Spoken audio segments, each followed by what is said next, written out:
Okay, before we get going today, let me go over just a few things, perhaps somewhat minor, but maybe not as minor. This, my class of,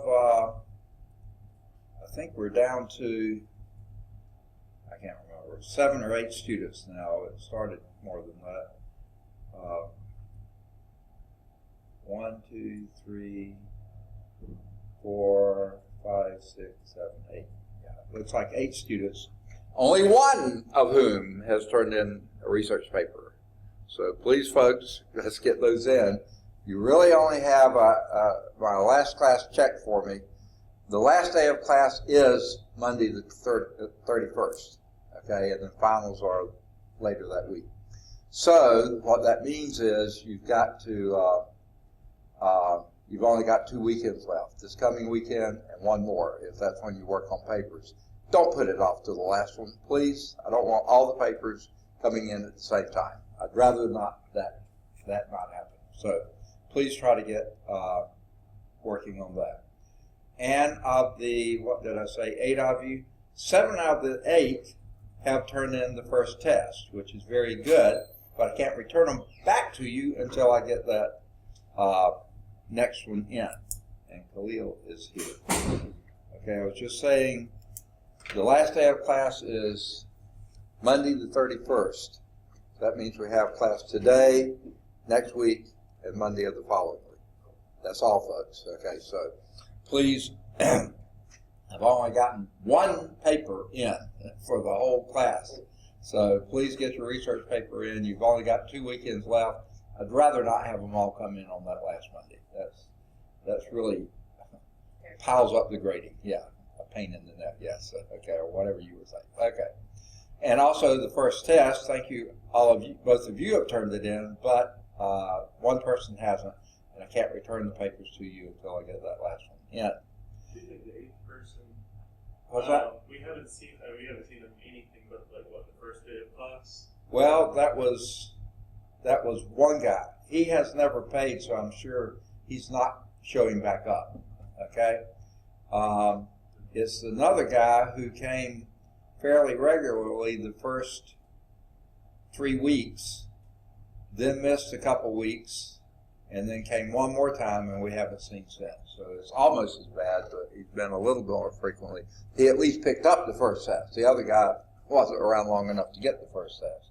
So, and then you all had the second test for a little while, so please try to get that into me too. Now that guy hasn't been here to get the second test, so and we're moving along toward the third. Okay. Now, another thing, coming up, I think it's next Tuesday, I've got to check and confirm this, we have what they call a planning hearing scheduled for 10 o'clock on the Birmingham campus. Now, it's a Tuesday, Thursday, so it won't mess with this class any, but it will mess with my office hours some. And it will also mess with my differential equations class, and we'll just have to make do with what we've got there. But I think, I just don't know if I'm going to have to be over there before the meeting or I can just show up for the meeting. Either way, if I have to be there much ahead of time, then I'll miss the whole class. I'll just go straight to Birmingham campus. Otherwise, I may come out here and teach for a half hour, an hour, and then drive over there for the meeting at 10. But the meeting goes 10 till 11, and I need to stay for a little while on the next meeting because we work with that division too. But then I've got to leave by 11:30 so I can be back here for my 12 o'clock class. So basically next Tuesday, I think it is, I'll check and find this out, my office hours are completely shot in the morning. 10 to 12, I'll be on the Birmingham campus or driving back. But I'll be here for the 3:30 to 5:15 office hours, so I will be here for that. All right. So I think that's all the announcements. Any questions from you on anything we've covered so far? Okay, I'm going to try to pick up the pace a little bit and go a little bit faster. I believe we talked about this picture probably ad nauseum, okay?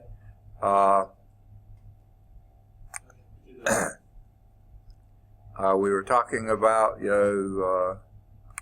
pressure equalization, that type of thing. So if water pressure is proportional to depth, the diver's breath is compressed, breathe compressed air to equalize the pressure, avoid lung injury. And then we talked about what the complications of coming up, especially if you come up too soon, they can result in very painful condition they call the bends, which could lead to death. So don't go there. Okay. And we talked about why that was true. Okay. Here we have yet another increase in land by 50%. Colton is here. Okay. 3 out of whatever I said, 7 or 8. What were 3 out of 8. Okay. Couple of points they make before this. Fluid pressure is proportional to depth. That was in the first that figure, the picture we had. Fluid pressure does not act in a specific direction. Rather, the fluid exerts pressure on each side of an object in the perpendicular direction. And second figure, we'll talk about that. We're not there yet. Here is the second known fact, known as Pascal's principle, points to an important difference between fluid pressure and the pressure exerted by a solid object on the other. And this, I think, is what this is summarizing here. The pressure at some depth H, depth below water, in a fluid of mass density rho. So don't get these confused. That's a P, that stands for pressure. That's a rho, not a P, that stands for mass density. Mass density can be expressed several ways: grams per cubic centimeter, kilograms per cubic meter. The SI unit is kilograms per cubic meter, but that's an enormously large number. You think a cubic meter is basically, we do this before, another class. A meter is about the height of a standard doorknob, okay? So that door would be almost a meter wide too. And if you came out here about a meter, it would be to here. So if you can imagine the volume of that doorknob across the door and out to here, that huge amount, that's a lot of volume. If that was just filled with water, that would be a metric ton.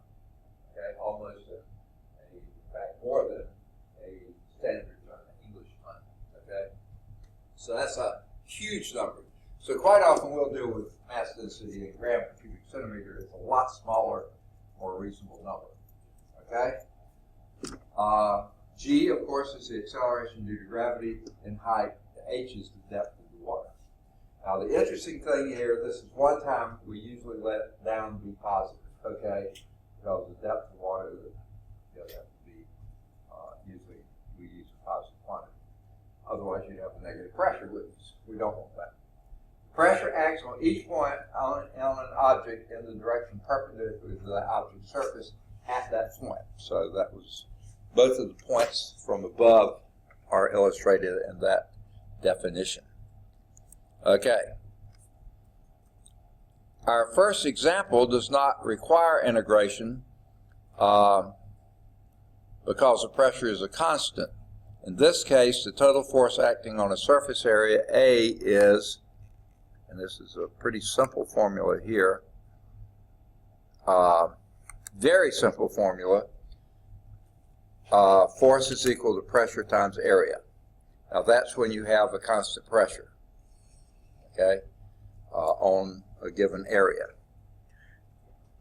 Now, I say it's a fairly common, a simple formula, and here's the main reason why. What is the definition for pressure? Let me get my pen activated properly. Pressure, and I usually like to say capital P, they use little p here, is equal to force per unit area. Okay, I was doing density. Pressure is force per unit area. Okay? Think about tire pressure. What do we usually fill our tires to? What is our unit? Pounds, force per square inch area. PSI. So think of that when you think pressure, force per unit area. Pounds per square inch. Okay? And all you do, if it's a constant pressure, multiply both sides of this equation by A, and you get force is equal to pressure times area. Okay? That's exactly where that comes from. Okay? That's for a constant force. So the first example is dealing with one of those. Calculate the fluid force on the top and bottom of a box with dimensions 2 by 2 by 5, submerged in a pool of water with its top 3 meters below the water surface, as shown in figure 2. And here we have it. Okay, I'll blow it up to begin with, but as soon as we go to right, it'll have to come back to normal size.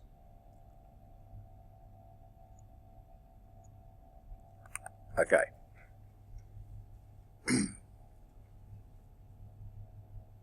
Sorry, I just eaten a couple of chicken strips and I've got them stuck between my teeth, so it's hard to talk right now.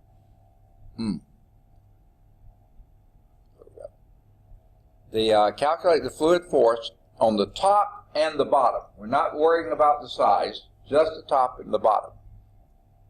Because they're, okay, here's the other given here.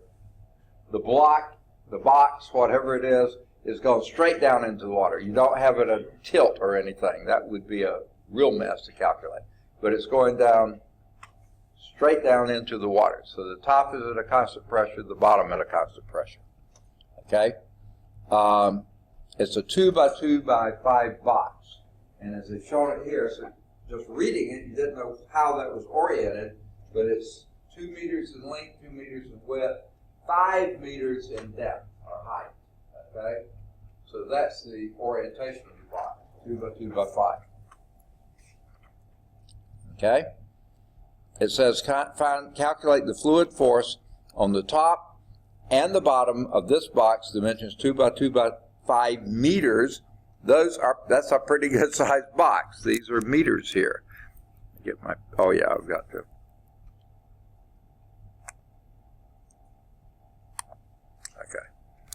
Okay. This will be 2. I hate it when it does that. Okay. This is 2 meters by 2 meters by 5 meters, and that's a depth of 3 meters. Okay. All those are units of meters.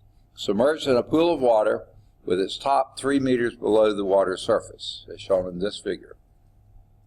The density of water, rho, and since everything's in meters, we're going to use the big number, 10 cubed, or 1,000 kilograms per cubic meter.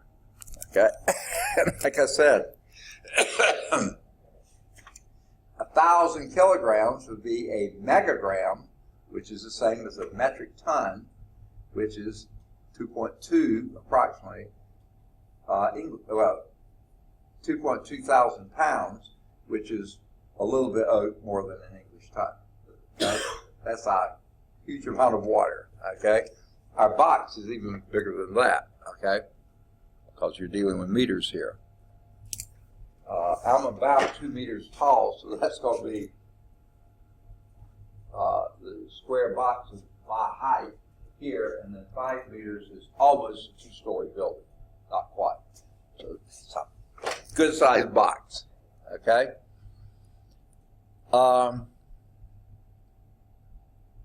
So it says calculate the fluid force on the top and the bottom of the box. Okay? Well, force is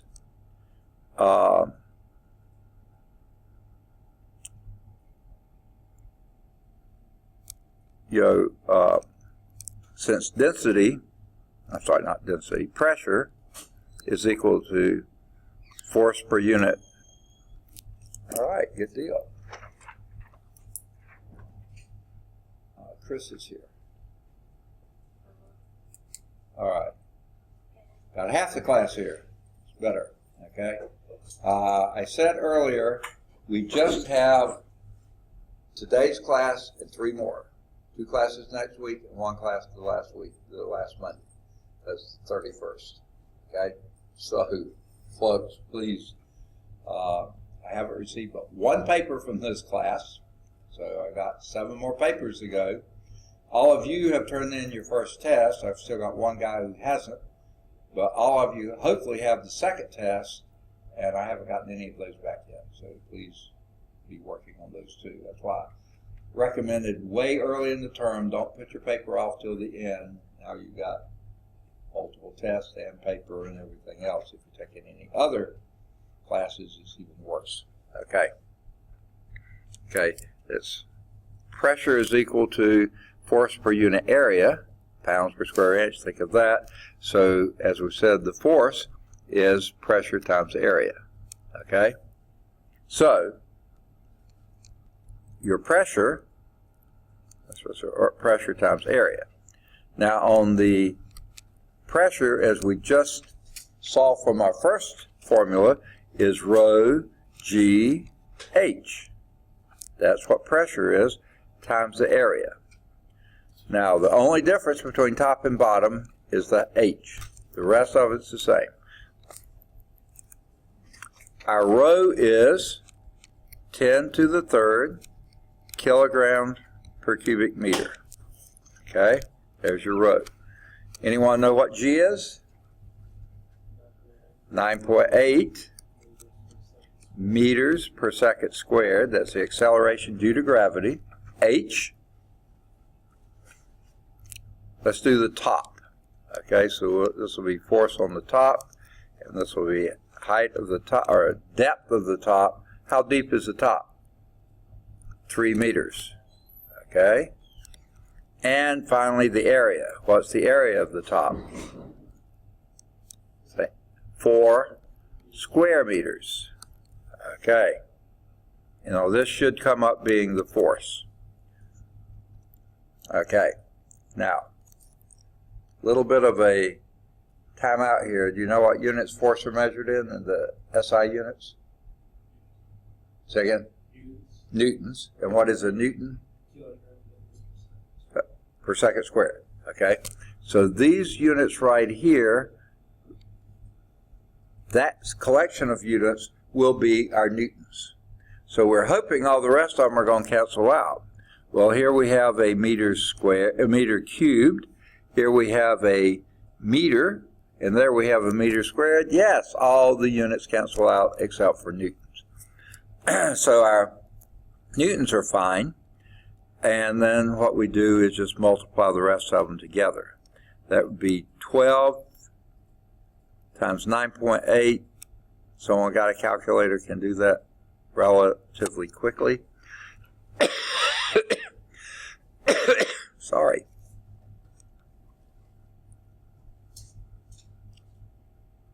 It'll be 100 and... Second? 117.6. 117.6 newtons. Okay? Kilogram meter per second squared. And the other units have already canceled. Okay? That's the force on the top. How about on the bottom? What's the only difference? Yeah, the depth of the water, the H, yeah, that would be different. And what would that be? Say that again.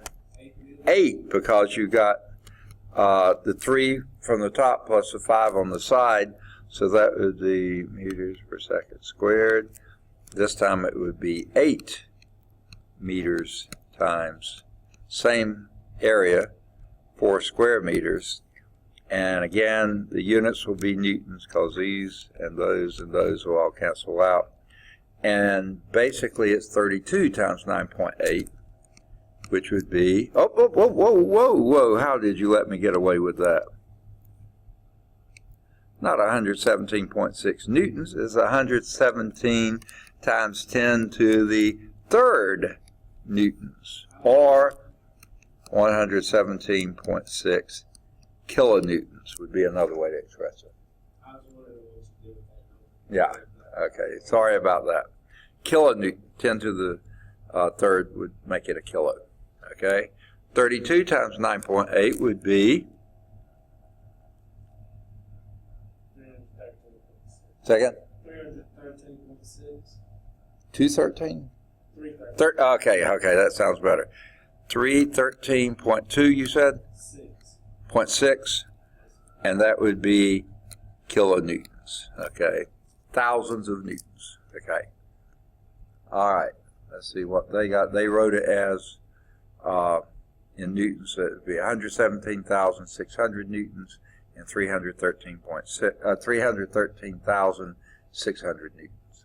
Quite a bit of newtons, but that's not quite a big box, as we said. Okay. Now, example 2, on the other hand, says calculate the fluid force on the side of the box, on the side of a box.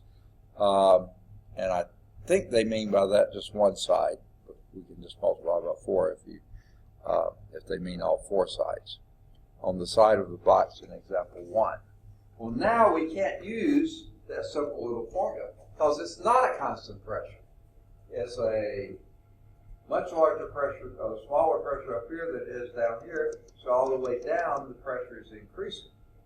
So what we do, we split the box into slabs of area of thickness delta y. Okay? The area is still 2, so 2 delta y will be, the length is still 2, so 2 delta y will be the area that we use. And basically we do the same type of I don't think there's any advantage to doing this. Now we've got let's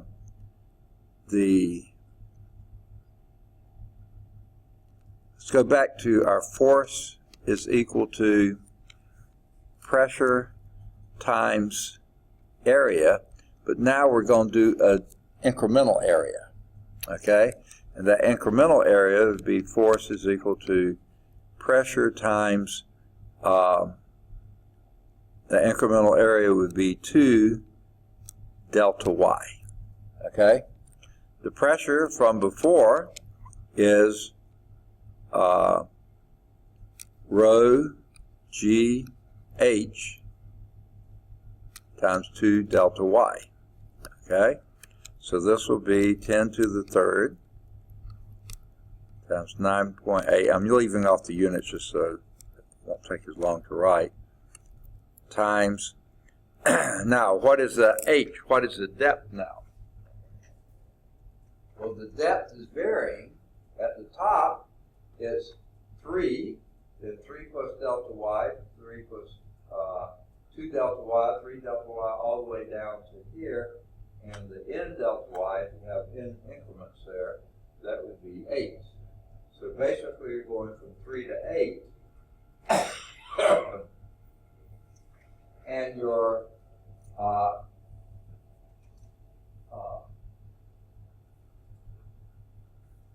the depth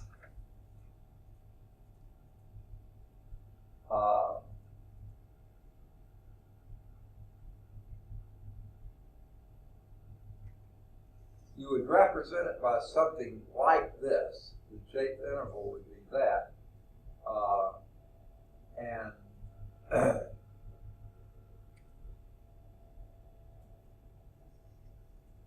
everything else would be fairly easy to do, but how in the world do you fiddle with the J there, okay? Because that's your just a counter as you're going down, okay? And that kind of is the well, all they do is y sub j, so they don't even mess with the how they do that. They just call that y sub j, which ultimately is just going to be your y. So that's the depth. But the depth is 3 plus, well, let's see. Yeah, if you're integrating from 3 to 8, then the y is just the depth there. So the depth then would just be y times 2 delta y. Okay, so that's how you account for everything. So guess what? And by the way, if you're going to put the delta there, that would be a delta. Sorry, a delta F there. So to get the total F, or dF, integrate that. So your total force would be the integral, and put the 9.8,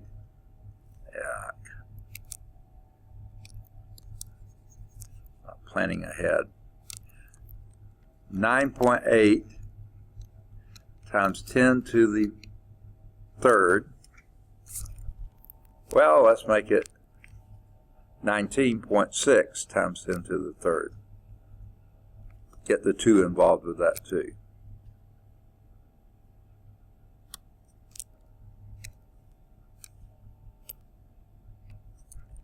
(19.6) times 10 to the third, and you're integrating from 3 to 8 of y dy. Okay, if you let the deltas go to, sorry, go to your dy as you have infinitely, right? What would that integral come up being? 19.6 times 10 to the third. What would that integral be? Y squared over 2, evaluated from 3 to 8. And that would be 19.6 times 10 to the third times, what would that be? 64 over 2 would be 32 minus 9/2, which is a pretty nasty number. All right, that would be what? 19.6 times 10 to the third times, and this is 4.5. So 32 minus 4.5 would be 27.5. I believe that's right. And if you wanted to, yeah, do it 27.5. Okay, that'll be a nice, easier to calculate number. So 19.6 times 27.5. What does that come out being? 539. Say again? 539. 539, okay, times, well, let's just make it kilonewtons, okay? They'll probably say, let's see, if they carry an extra, yeah, they just leave it 539,000 newtons. Very good. Okay. Now, we don't like anything so simple, so let's add another complication. What if you have not just a regular square or rectangular shape, but you have something like this? For some reason my cursor has disappeared.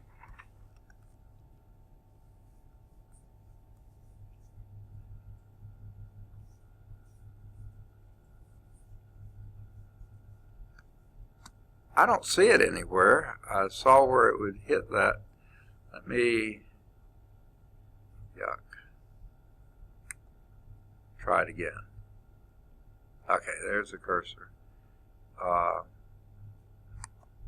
There we go. I don't know what happened to it last time. All right, this time we have somewhat of an irregular shape. It's not that irregular.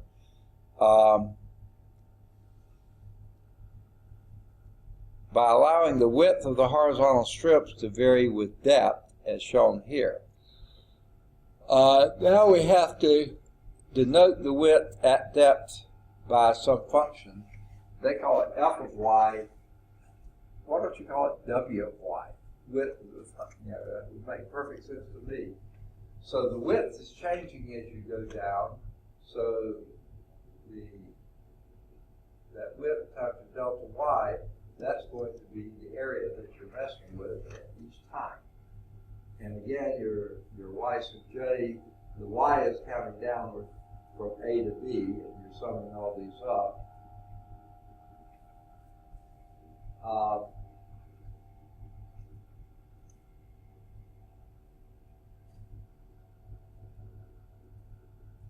that W function, they could just call it alpha x, alpha y. You just have to consider and calculate what that is. If this, sorry, crazy. If this indeed is a parabola, and you know the depth here and something about the parabola, then you can calculate that length of that as a function of y. Not super easily, but you can do it. Because typically your parabola is expressed as y as some function of x, and that is always squared. X is the second power. That's why I have to sort of, for simplicity, say keep it as something that's fairly regular there, and get that formula. Like I said, usually you have y as some function of the length squared. This is then reversing that, so you have the inverse of that. So the length is some function of y. So, however, you need to do that. So then you have the force. If you go back to some incremental force, so I want to call that a delta F. They call it F sub j, the j depth there, but the delta F now is going to be your rho g. Those are almost always a constant. Very seldom are they a variable. Okay, rho g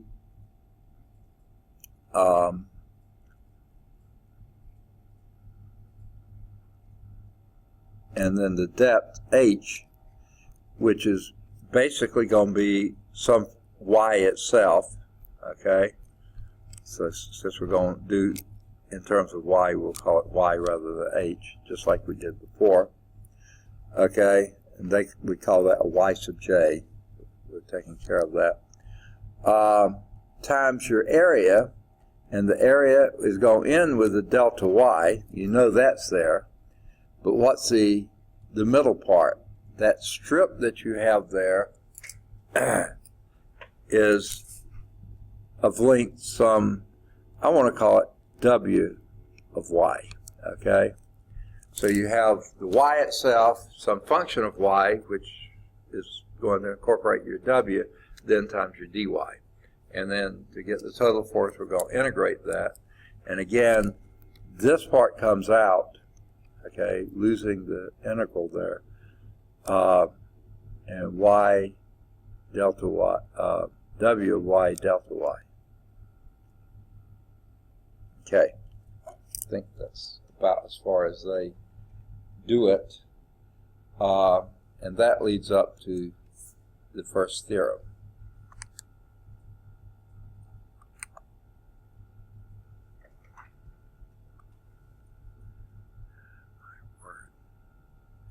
I think I must have eaten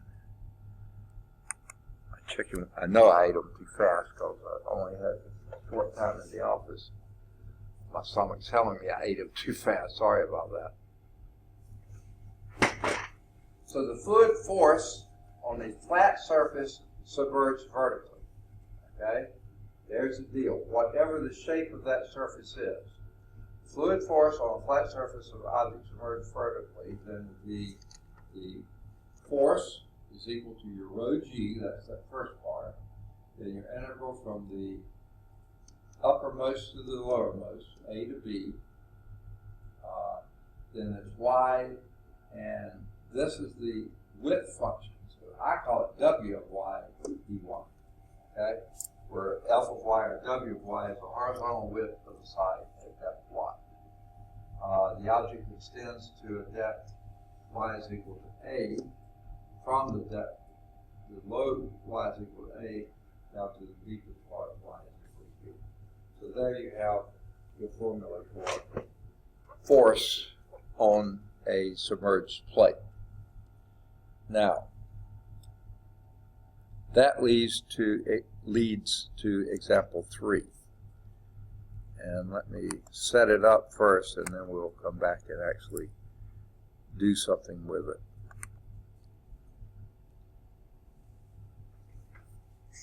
it. Calculate the fluid force F on one side of an equilateral triangular plate of side 2 meters. Each side is 2 meters, equilibrium. Submerged vertically in a tank of oil. Now the mass density of this is going to be the rho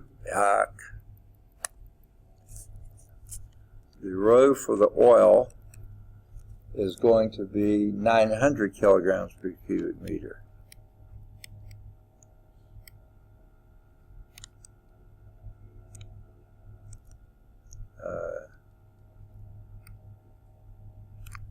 Kilograms per cubic meter. My stomach's hurting. Okay.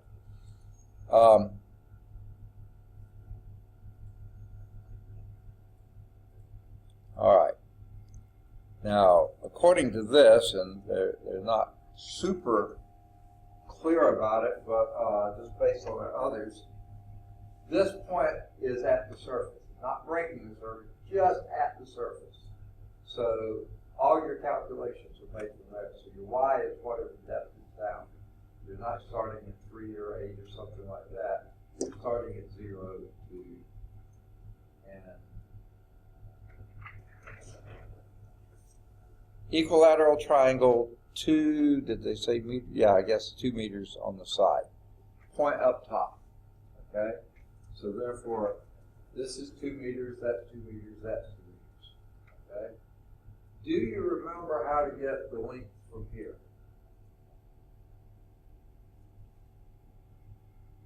Okay. Let's take that triangle and bisect that angle at the top, and there is your, this is now H. Trying to think of the best subscript to use for it.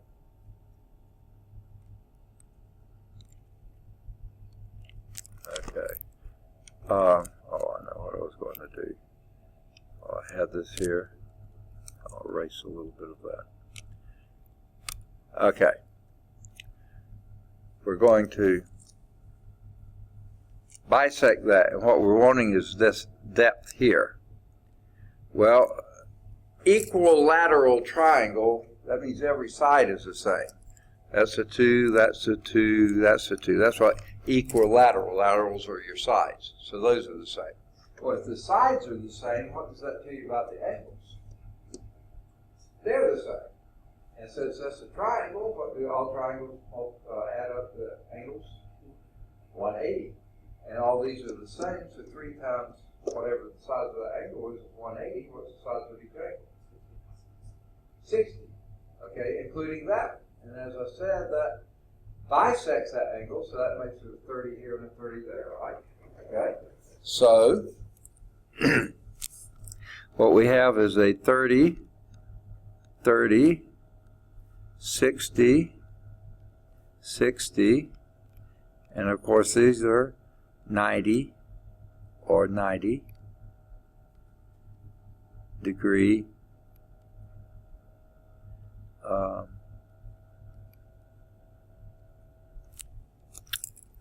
or degree angle, a 30, 60, 90 triangle. Okay. Now, how does this height relate to any of the angles in a trigonometry? Say that again. Cosine of a 30-degree angle. Okay, cosine of 30-degree angle is going to be this over 2. Or sine of the 60-degree angle is going to be this over 2. Right, because it's a ratio of either the adjacent side for cosine or the opposite side for sine over 2. Okay? Of whatever angle that is. So since you already said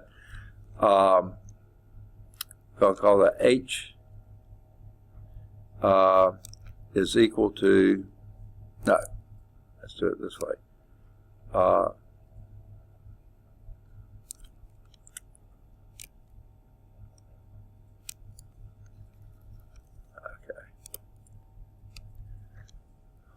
Man. You said 30. So the cosine of 30 degrees is equal to h over 2. Right? Is that what you said? What is cosine of 30? Well, let's do one more step. 2 times the cosine of 30 is equal to h. What do you calculate or get to be the cosine of 30? We really already know that, or I hope you do. Second? This thing right here? Yeah, it's the square root of 3 over 2 is cosine 30. Okay? And so like you said, and so that's how we get the h is equal to the square root of 3. Okay? Since you won't always have figures drawn for you, telling you what those measurements are, I want you to sort of get the idea of thinking through it. So that's going to be your maximum y is root 3.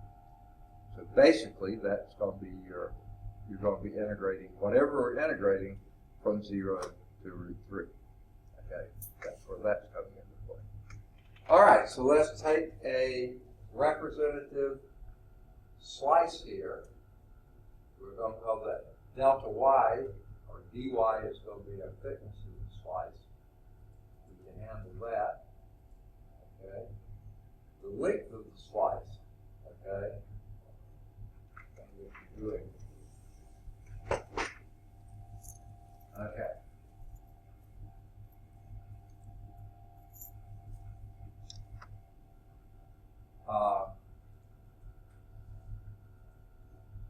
The thickness is going to be delta y. Okay, don't really press that, so let's go and get it down there.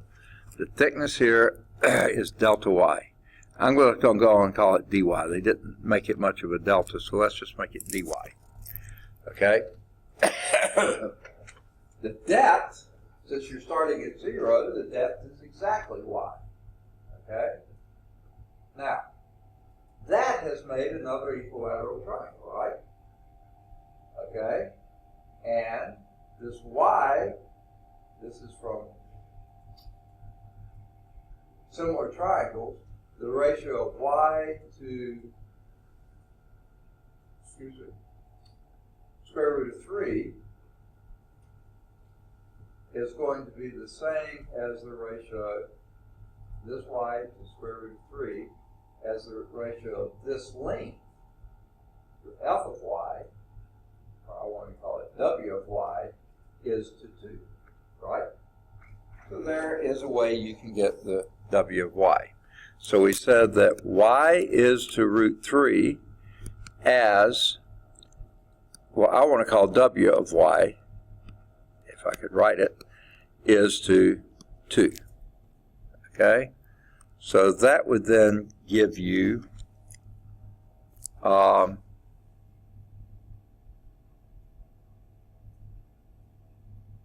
let's solve for w of y, and that would be root 3 w of y is equal to 2y.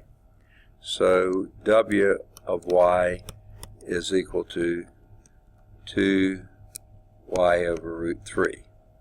If you don't like having radicals in the denominator, rationalize that and make it 2 root 3 over 3. Y. Okay. But there's your wy, your width as a function of your depth. Okay? And the depth is going from 0 to root 3.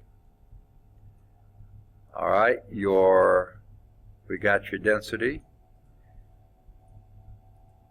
G is the same. The depth is the same, that's y. And then your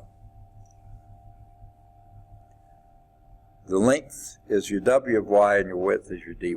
So I think we got everything we need. does it ask for force? I can't remember. It's been so long since I read the problem. Yeah, calculate the fluid force on one side of the equilateral triangle plate, okay? Triangular plate.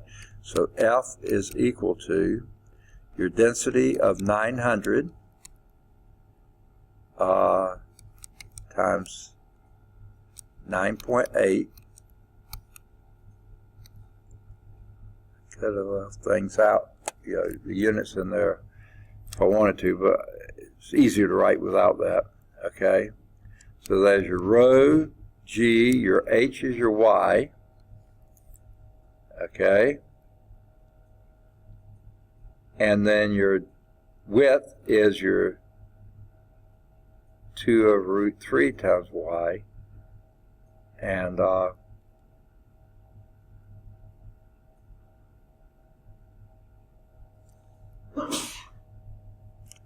so that's going to wind up Y squared. So let's pull our 2 over root 3 out as well. Okay. And then I think that all you have left is Y squared dy. I think. I'm trying to probably doing too much.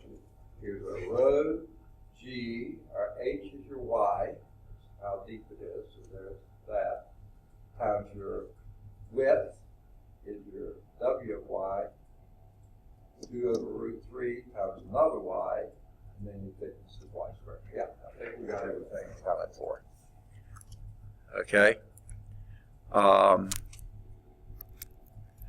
let you mess with that. What's the integral? Oh, and you're going from 0 to root 3. Okay, and what's your integral?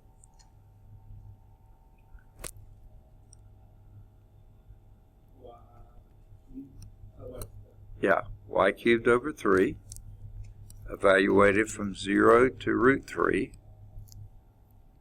and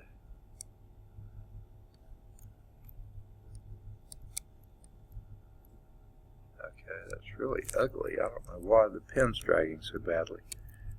No.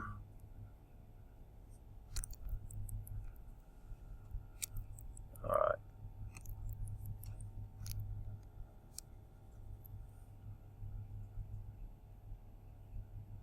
Okay. Hardly readable.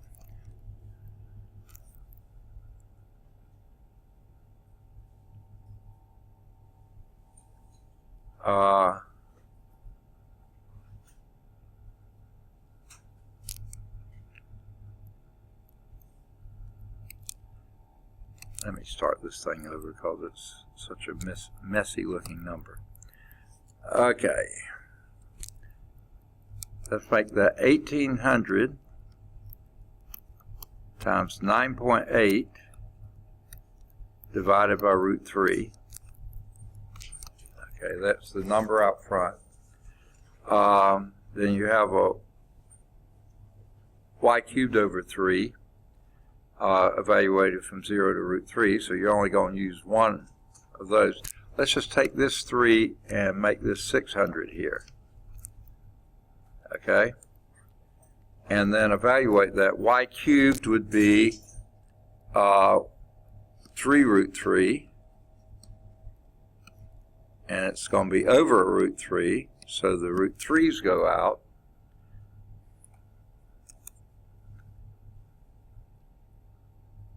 Okay.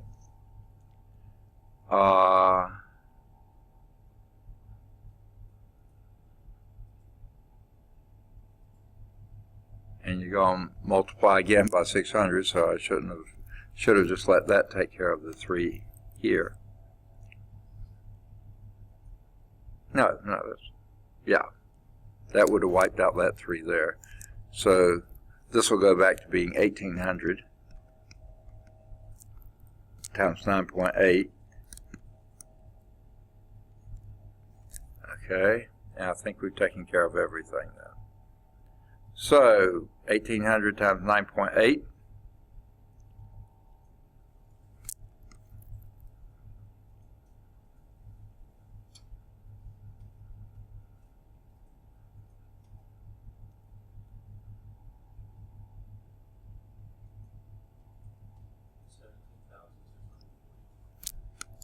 17,640. Is that what you say?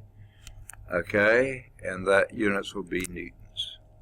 Okay, let's see how. Yep, 17,640 newtons. Okay, a little on the messy side, all the things that you're dealing with, but you see, usually you'll be given enough information to resolve that length as a function. That's a fairly simple one, equilateral triangle. Some might be considerably more complicated than that. Speaking of complicated, can you imagine doing the calculations on the Hoover Dam?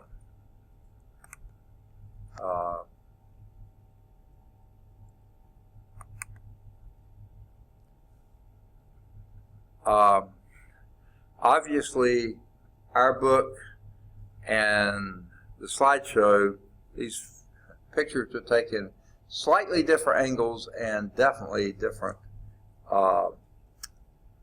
times of year. Okay, the one on the slide set, nice green looking time of year, I'm guessing spring to early summer. The other one at the end of a long hot dry summer or else in the middle of winter. But see, most of the rest of it is pretty much the same. This is the Hoover Dam with the recently completed Colorado River bridge right there. I would have hated to be the guys that were putting those footings there. Okay, that looks like a pretty dreadful drop. Okay, does anyone know the lake behind the Hoover Dam? Lake Mead, exactly. With the, what was it, about a 7-year drought that the far west had before recently, Lake Mead dropped to about, I'm trying to remember, it was as much as only to about a third of its regular depth. It was really drastic. It either dropped by a third or only had a third left. And what they found then, and they knew it was there, but no one had been able to do, a plane back in World War II vintage was doing a survey or something of the lake, and the pilot, no one knows what happened anyway, he crashed into the lake at a fairly deep part of the lake, and as far as everyone concerned, the plane was down there to stay. It got low enough they could get to the plane. Okay, parts of the plane were showing, I think, or else they knew exactly where it was, but the depth was just way too great for them to consider that earlier. So yeah, it was at the time the largest dam built. I think the Chinese probably, and maybe even Aswan Dam on the Nile, made it exceed. What's that? Three Gorges Dam in China. Yeah, exactly. I forgot the name of it. Three Gorges, I think you're right. Is, I think, considerably larger, and I'm guessing Aswan was probably pretty close to being larger too. Don't know that for sure, but anyway. Coming up with a formula or a function of depth for those sides, that would be a problem. Okay, you do some approximations there. Okay. What if, on the other hand, we have an inclined surface, which generally is what we have with dams, okay? Because dams have to be thicker at the bottom than they are at the top. Why? Yes, the pressure is greater at the bottom than it is at the top because pressure increases with depth.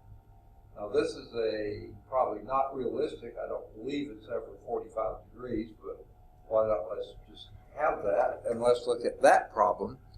The side of a dam is inclined at an angle of 45 degrees. The dam has a height of 700 feet and a width of 1,500 feet, and that's a constant 1,500, so we don't have to worry about width as a function of depth. That's not an issue on this one. Calculate the force F on the dam if the reservoir is filled to the top of the dam. Okay? And I guess you could do it either way, but this is showing the water on this side and the vertical surface on that side. If you could have this on the outside of the water back here, that wouldn't be as much fun of a problem, would it? But, so let's do our area that way, okay? And by the way, since they're using feet here rather than meters, then you have to use the weight density of water. We don't use mass density in the U.S. or anywhere that uses U.S. customary or British system. They use weight density there. So that's going to change a little bit. What will we not have since we're using weight density? Yes, you do not take into account gravity because weight is mass times acceleration due to gravity. So you don't have to, well, with 9.8, you wouldn't anyway because that was the metric. But you don't have to worry with 32 because that's already incorporated in it here. So the what we have here on this figure, the side of the dam inclined 45 degrees. The dam has a height of 700 feet. So even though they have it kind of over here, I'm going to do it here. Okay, this is your 700 feet. Okay, we're going to need it on the other side, but just to show you. Okay, the width of 1,500 feet. So this is going to be, there it is. That's okay there. 1,500 feet width. Those are in feet. They don't put the units. Not a good idea to do. Calculate the force on the dam if the reservoir is filled to the top of the dam. So the water goes all the way to the top. So what you're doing is your Y's are going from 0 to 700. Okay? So that's going to be your limits on your integral. And your weight density here, and they call it W, is equal to 62.4 pounds per cubic foot. A much more reasonable thing than 1,000 kilograms per cubic meter because cubic foot's much smaller and much more usable number. Okay. All right. So we're dealing with this, but what we have here is a slant surface here. So your I'm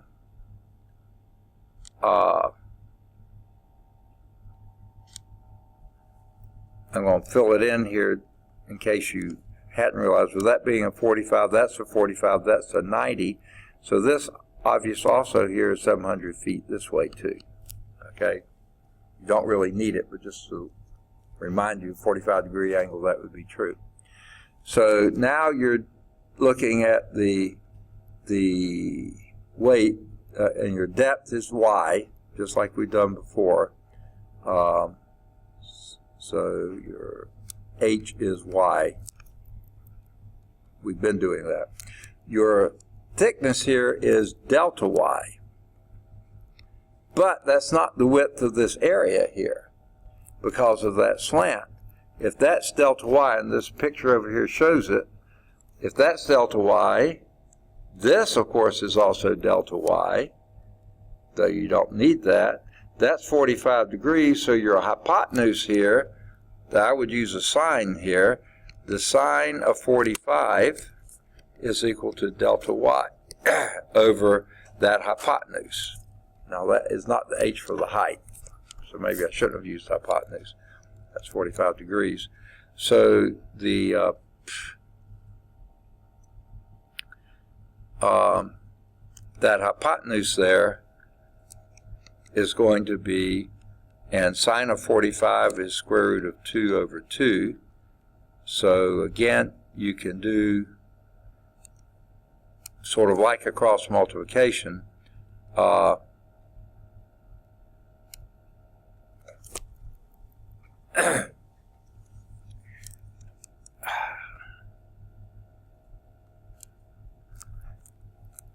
Let's see, square root of 2h is equal to 2 delta y.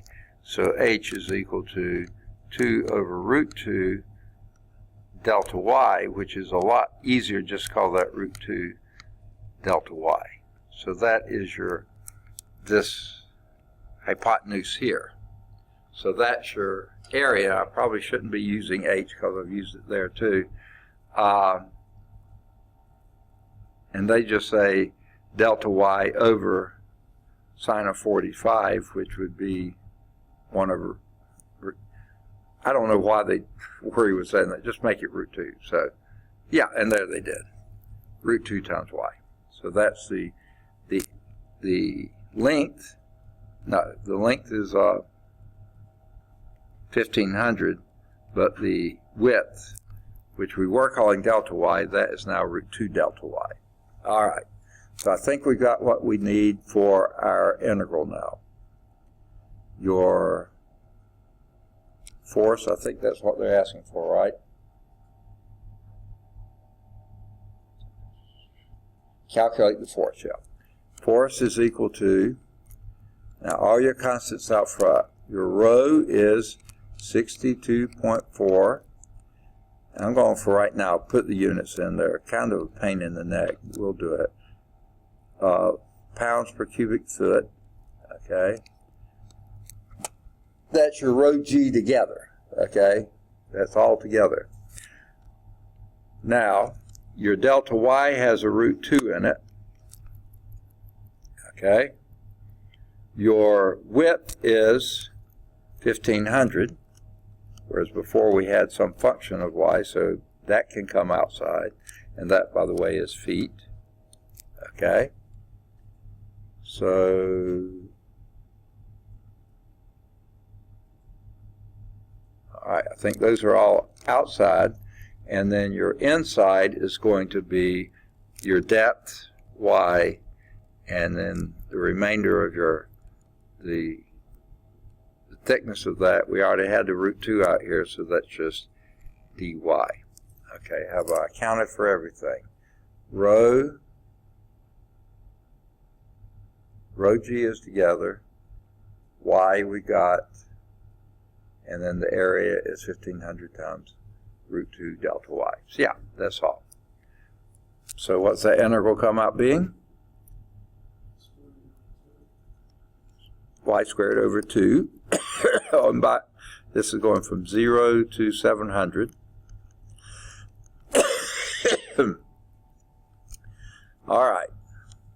So I'm going to take this 2 here and divide it into 31.2. They're as good as anywhere. Okay. And then you'll have y squared, so that'll be 49,000, 490,000, 700 squared, times this other stuff, okay? So if you'll do 490,000 times 1,500 times root 2 times 31.2. I think we should have everything covered there. This is pounds per cubic foot. I can't read my 3 there, but this is feet, and then this is feet squared, so all those disappear. Okay, so you're left with pounds. So the units are right. It's just getting the numbers right, what you get it to come out to be. An awfully large number, right? 1,500 times root 2 times 62.4, they kept that in there. I divided out that. 700 squared, yeah, 49. Anyone do it? The way I did it, 31.2 times root 2 times 1,500 times 490,000. It'll be a huge number. 3.24.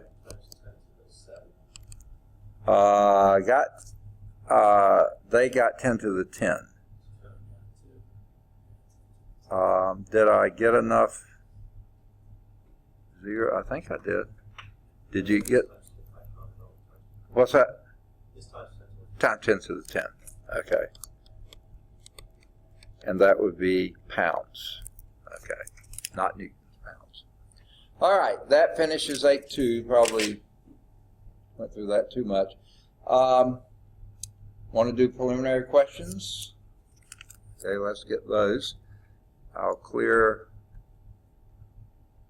the chicken scratch off of here. How is pressure defined? Flip back a page and they tell you. Pressure is force per unit area. As good a definition as I think I would want to have. The book, back of the book may give you something a bit more involved.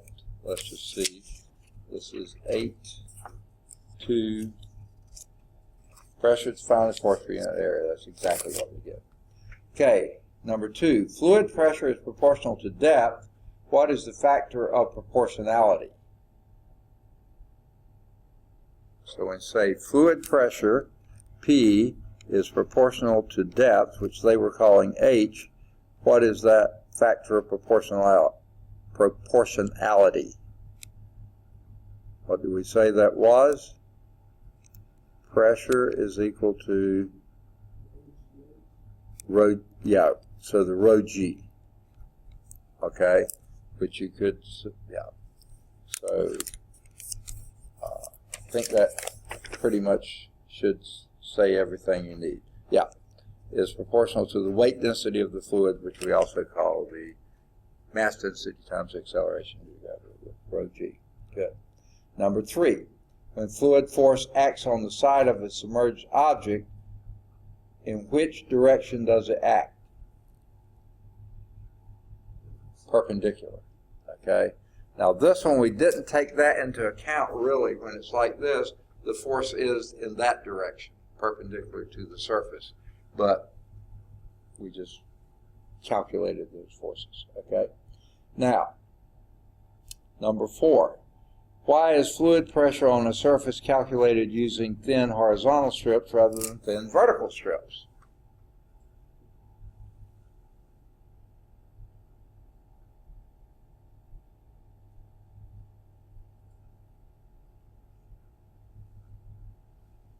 Because it's proportional to depth. The depth is vertical. So a given horizontal strip will all be approximately at the same pressure.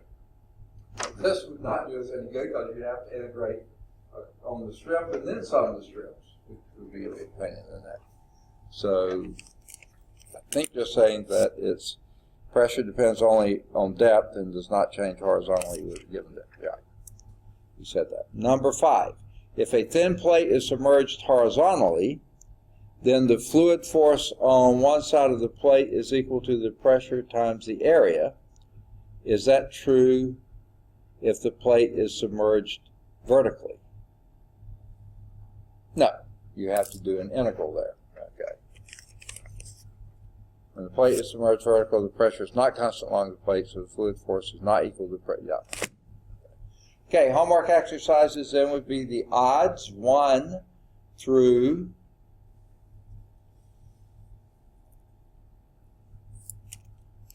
I think they're all odds. Yeah, any of the odds 1 through 23. I would do several of those. Okay.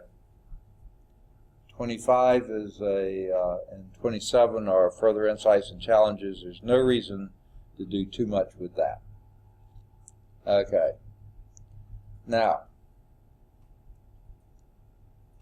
I think we probably need to do a little bit with center of mass, because I bet you most of you deal with that in statics and dynamics, right? Okay, so have you already had it, or No, you just know it's coming? Okay, so I think we probably need to proceed there as well. And this is somewhat tedious sometimes to go through, but let's get it done as quickly as we can. May not do too awfully much on it, but well, doesn't seem to be opening. Nope, there it goes. Takes an awful long time to register that I clicked on. There we go. Now we got to watch PowerPoint take its sweet time. Oh, that wasn't as bad as it sometimes is. We'll do the slideshow from the current slide. And this is a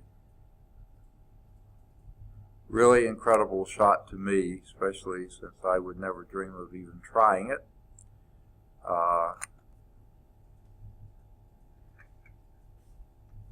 Why can he do that? How can he do that? Standing exactly on the center of mass the whole Got to be on his center of mass, and there has to be a line of support for that center of mass. And I don't know what special kind of deal you have here to keep that from sliding, but as long as you're right on the center of mass, it probably has a very low-like probability of doing that. Yes, he has to be right on the center of mass. And that's why, by the way, this hand is sticking out there and that leg's sticking back there. The back leg is probably, to a certain extent, in that direction. He has to have a really good understanding of where that is. The elbow is up right into the center of mass. I have. Okay. I guess if you do it often enough, you don't even think about it. And I'm sure you never really think about it too much, but if you did, you wouldn't do that, would you? I would, anyway. So every object has a balance point called the center of mass. Consider the seesaw. Oh, they're not showing that. The previous edition didn't have the Green Bay Packer linebacker on one end of a seesaw with a ballerina from the New York City Ballet. I don't know why they had to name the towns here, but I guess it did. In the figure in the book, obviously, the Packer linebacker has to be a whole lot closer to that center of mass than the ballerina. She has to have a huge, what they call riding arm, or out there in order to balance that. Because basically, and then we're going to do something else that you probably, I don't know if you do it in statics and dynamics or not, but we're going to really cheat and use a thin plate, a lamina, and assume constant mass density. So you don't have to have density as some function of position as well. That really makes the problems fun to do. But this text doesn't even approach that. Some of this was done as far back as Archimedes more than 2,000 years ago. Considerably more than 2,000 years ago. The mass of each object times its distance to the balance points must be equal. So it's a case of mass times distance equal mass times distance. And that's why the linebacker has to be close. He's a lot more massive than the ballerina is, so his distance has to be much shorter, hers much longer, for those two to be equal. Okay. Now, they do some manipulations here, and the slideshow doesn't do these, I don't think, at all. Okay? We'll get to what they're doing later. But I think the book's approach is fairly good. Thinking of the linebacker and the ballerina, I'm not going to draw them the way they have in the book, but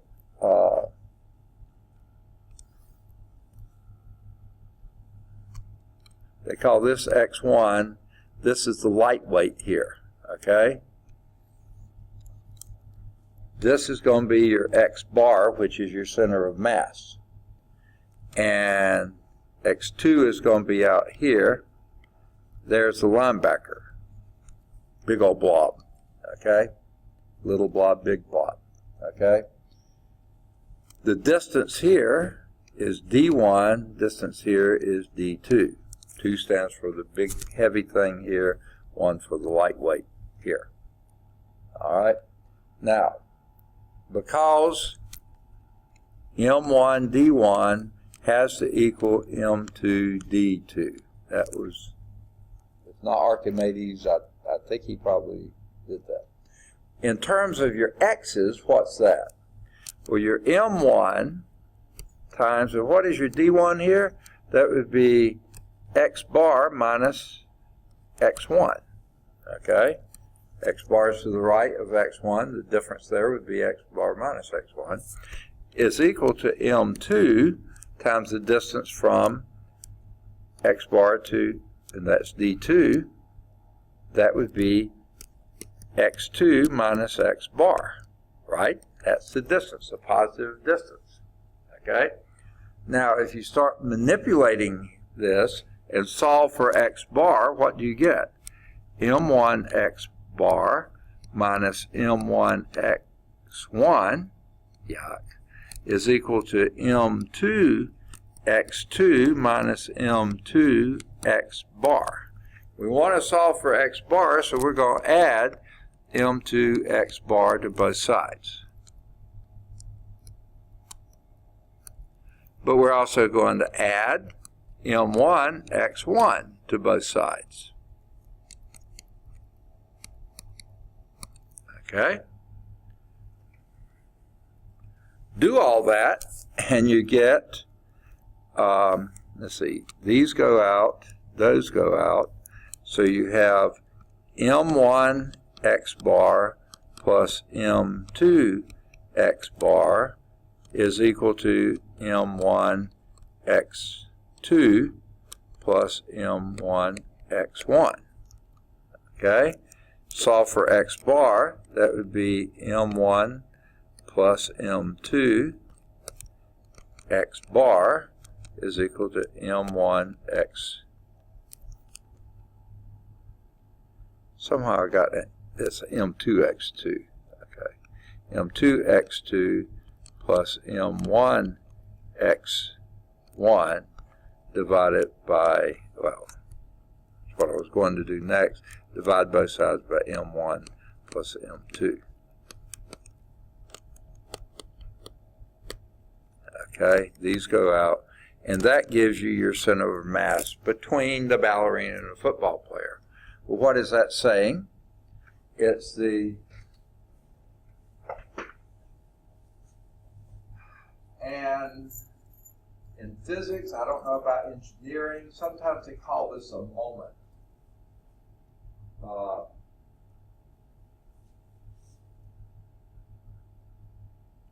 M1 times V1 would be a momentum.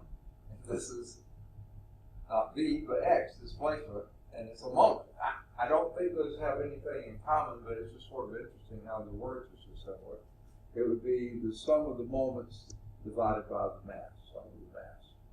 And unit-wise, it works out quite well. This is, say, kilogram meter plus kilogram meter, that'd be kilogram meter over kilogram. The kilograms cancel out, that gives you meters, and that part measures in meters.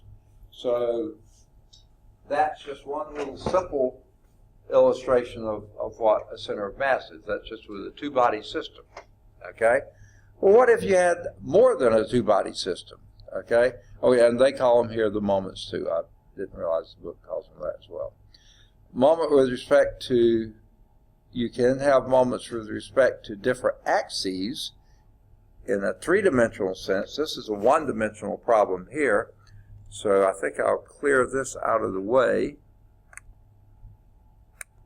and maybe even blow this up. In a two-dimensional setup, what we have is, if your mass is here, and you're talking about the moment of this mass with respect to the y-axis, that would be m times x, because I said y-axis pointed to the x-axis, okay? The moment with respect to the y-axis would be the mass times the distance from the y-axis, which would be x. So this would be mx would be the moment with respect to the y-axis. My would be the moment with respect to the x-axis. Okay? Almost doesn't sound right, but that's indeed what you got. What if you had a multi-body system? You have M1, X1, and your X1 happens to be a negative in this case. M2x2 with actually being fairly positive there. M1x3 with it being, M3x3 with it being almost the same that it looks like as x2, but negative in a sense. And then your M1x4, M4x4 is going to be, depending on the size of M4, the x4 is quite a bit further out. Now, if those M's are fairly close to the same masses, and the way they've drawn them, they look like they are, then everything's going to be dictated by what the x's are. And these are, well, these two almost cancel out, especially if the masses are the same. So it's a combination of this and that one. This one's going to have a little bit greater weight to pull it further out this way. So it's almost, it depends on the masses, of course, but almost equal distance between these two, but and almost vertically an equal distance between the two. Just depends on the mass. Anyway, your center of mass could easily wind up being somewhere here. Now, I'm sure all of you are too young, because I'm almost too young to remember this, but somewhere back, I think probably the 1930s or 40s or sometime in there, the U.S. had the gold medal winning heavyweight weightlifter. His name was Paul Anderson. And he happened to live the next town down one of the major highways out of my hometown, Waynesboro, Georgia, Millen, Georgia. That was where he was from. And so it was really a big deal having an Olympic gold medalist that close. And he was a real good guy, too, as far as being inspirational, working with youth, that kind of stuff. And he would come out and talk with schools. I don't think I ever actually saw him, but I heard about enough people who had. He would come out and talk to school groups and give them motivational talk, keep your nose clean, do your work hard, all these kind of things. And he lived it. He really was a fine person from all reports I ever heard. Big guy. Strong guy. Okay. And what he would do is after he would talk to the class, he would usually have them come set up a stage, and they'd be sitting on a platform there, and he would be up here speaking to them. And he would then, after he talked with them, it all had to be set up pretty well and fairly carefully. He would then go underneath the platform and pick them up and carry them somewhere. He was that strong, okay? Usually not that many kids, and usually pretty young kids, but it was pretty impressive. From all I heard, to be picked up, the whole class picked up on a fairly heavy platform to boot and carried around. But anyway, that he had to find, just like the guy in the circus did, he had to know that center of mass exactly. And he used that in his motivational talk too. You have to be centered. You have to know where you are and where your strengths are. All right, now, remember that thing we came up with before? Did I erase it? Oh, don't tell me I did. Yes, I did erase it. But in your text, that x bar is equal to m1x1 plus m2x2 over m1 plus m2. The sum of the moments over the sum of the masses. Okay? Well, if you do that for each dimension, then you come up with what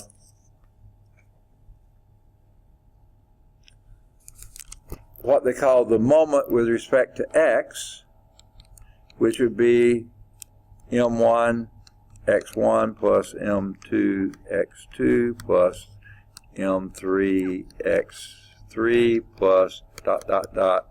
plus what do they go to? N x. I've just said it backwards. M with respect to x, these would be y's. Okay, remember, your moment with respect to the x is your distance y. Okay, so sorry about that. All those are y's. And your M sub y would be M1x1 plus M2x2 plus M3x3 plus dot dot dot all the way up to Mn plus x. Mn xn. Okay? Moment with respect to the y-axis. Okay? So if you can fairly simply or easily or any way you can calculate those, then the center of mass will have the coordinates x bar, y bar. That would be, this would represent x bar here, and this would represent y bar here, and those coordinates would be such that x bar would be the moment with respect to y divided by the total mass, and your y bar would be the moment with respect to x divided by your total mass. Okay? Which, and this is why I really don't like to use the sub y's that much. You know, it just sort of seems like to me it introduces an extra feature. Just do this is equal to that, divided by the total mass. That makes perfect sense to me. To call that the moment with respect to the y-axis, and then you have to have that with the x's, and then you divide it, and that goes back to the x center of mass. Just skip calling it that and just do the moments, okay? Why call it m sub y? That just seems like it muddies the water.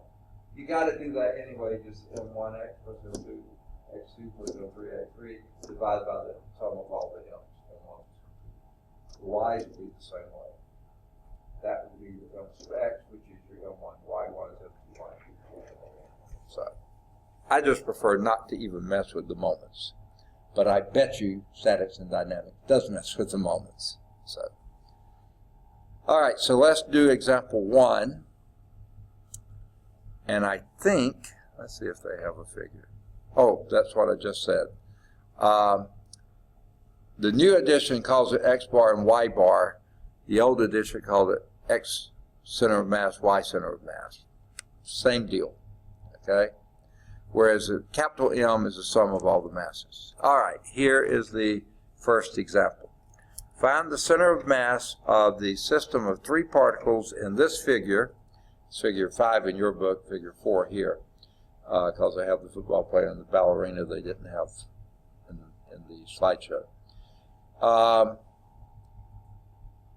3 particles having masses of 2, 4, and 8. So the numbers there represent masses, and they don't give any units, so don't sweat about those. But the mass 2 is located at 0, 2, right there. Mass 4 is located at 3, 1, 3, 1. And mass 3 is located at, or the 8 mass unit, mass of 8, is located at 6, 4, 6, and 4. Okay? So find the center of mass of those 3 particles, having those 3 masses located at those 3 locations. All right? And you can start it any way you want. I don't see any reason not to just go x bar is equal to m1 times x1. That's 2 times 0, right? That's going to be 0. Don't have to mess with that one. Plus 4 times 3 plus 8 times 6 divided by, you don't throw away the 2, that would be 14. 2 plus 8 times plus 4. Okay? So this will be 12 plus 48 divided by 14. That would be 60 divided by 14, which is 30, divided by 7, which is 4 and 2/7, whatever that turns out being. Okay? Oh, they left it as 37s. Okay, I'll buy that. Okay, rather than mess around with moments with respect to y and doing that, yeah, just do them. Just do the mass times x times mass times x. That's going to give you x bar divided by mass. Okay, your y bar is going to be same type deal. Mass of 2 times 2, because it's 2, the y component there is 2, plus 4 times 1, that was just 1 unit from the, on y, plus 8 times 4, 4 units on y, and that's divided by the same 14, okay? So that's going to be 4 plus 32 over 14, which is 40. Yep, over 14, which is 20 over 7. So your y bar is 27. So what's the center of mass? The center of mass here will be the point 37ths, 27ths.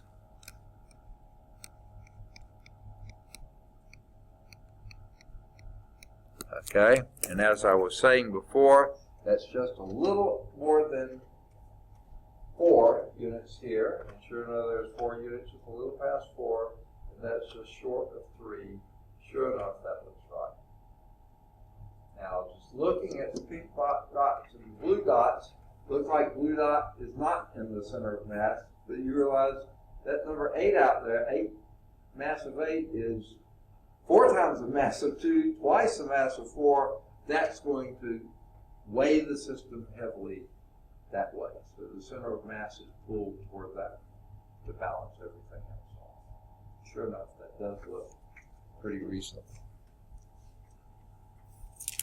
Okay. Now, again, they're going to introduce this concept of laminas, which are thin plates, which means uniform density, otherwise known as constant density, no density variation according to position or location on the plate. Okay.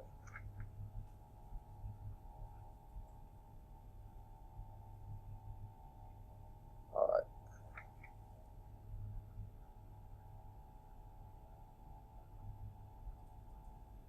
Yeah, okay. Remind myself what times are here. Okay. If a region is decomposed into smaller and smaller non-overlapping regions, then the moment of the region is the sum of the moment of all the smaller regions. Okay?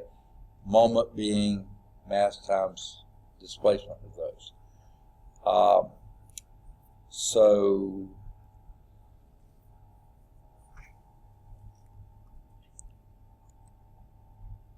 wow. They sure skipped some graphs here. No, they don't. They just got them out of order. Okay. Yeah, they do figure 7, then figure 5. That's our figure 8 and then figure 6. So let's do figure 6 first. Okay. 5 on this. Now, if that's a lamina, in other words, a thin, uniformly consistent plate, okay, it occupies a region under the graph of f of x over the interval a to b. Okay? Now,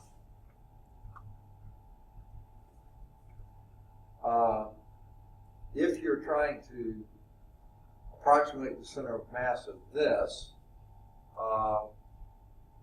because of sort of the hump there is going to be pulled just a little bit off what you would think of the center, probably a little bit in that direction. Okay, that's just a rough guess, and they don't give you enough that you can really do anything with, but that's what we'll approximate, guess. Okay, how do we actually calculate those? Now, for a shape such as this, it makes a whole lot of sense to do vertical strips. Why? Because your height of the strip, length of the strip, is going to be your function, and then you would have dx's down here. That's going to make the calculations easy. If you try to do horizontal strips, these would all be fairly uniform until you get up here, and boy, I don't know what's going on there. This point here looks to be a little less than this, so this strip would be b minus a, but then you'd have b minus your function. But you'd have that, get that in terms of y then, rather than y is a function of x, you have to have x as a function of y. But then after this point, then you're going to be this side of the function minus that side of the function. You don't want to do it there.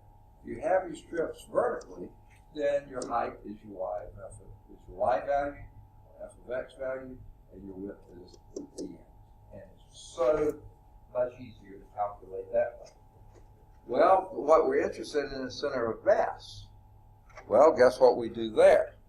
We find the center of mass of each of the strips, vertical strips that you have there, and because it's laminar, it's a lamina, uniform, that's just the midpoint. It's just be the midpoint of that strip because you're assuming the strips are all uniform thickness and infinitesimal thickness, so it'll be the midpoint of each strip. Okay? And makes for some fairly easy calculation. Okay?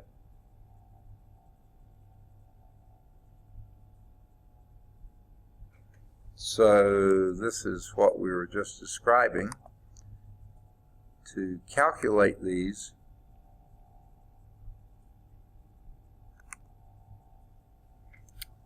okay, you do your strips. It's nearly rectangular in area.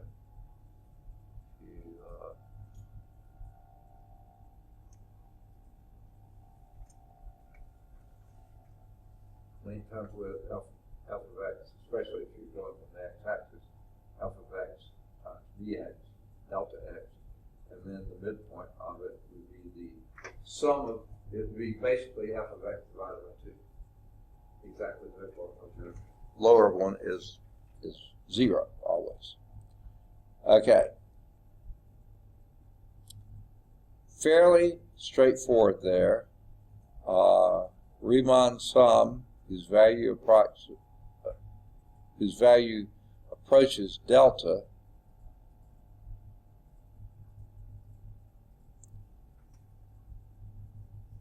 times that integral, where delta is the linear, okay.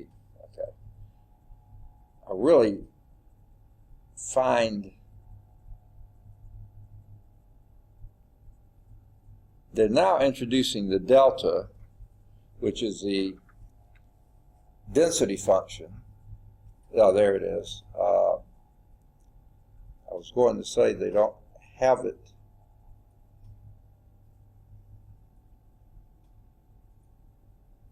Oh, there it is, at the very beginning.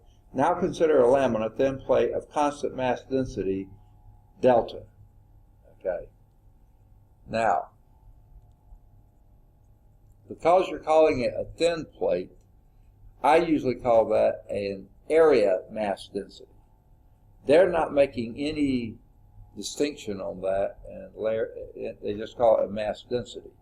But really, it does matter what your units are. What is your density with respect to? Usually density is force per unit volume. Mass per unit volume. But if you're doing an area density, it would be a mass per unit area. If it's a linear density, it's mass per unit length. So they just say the density function, delta, without really giving what units you're dealing with. And since they don't put a lot of emphasis on it, you could probably get by without it. But when you have very typical situations,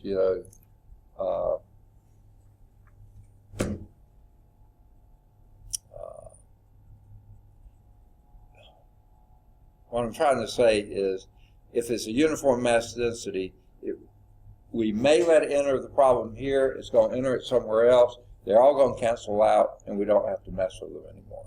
You'll see that happening, but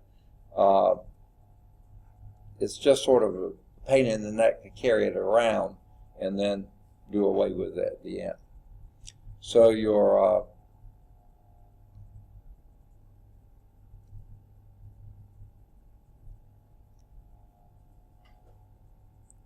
they're doing the Riemann sums. I don't think they show this anywhere. Well, yeah, they do. Okay.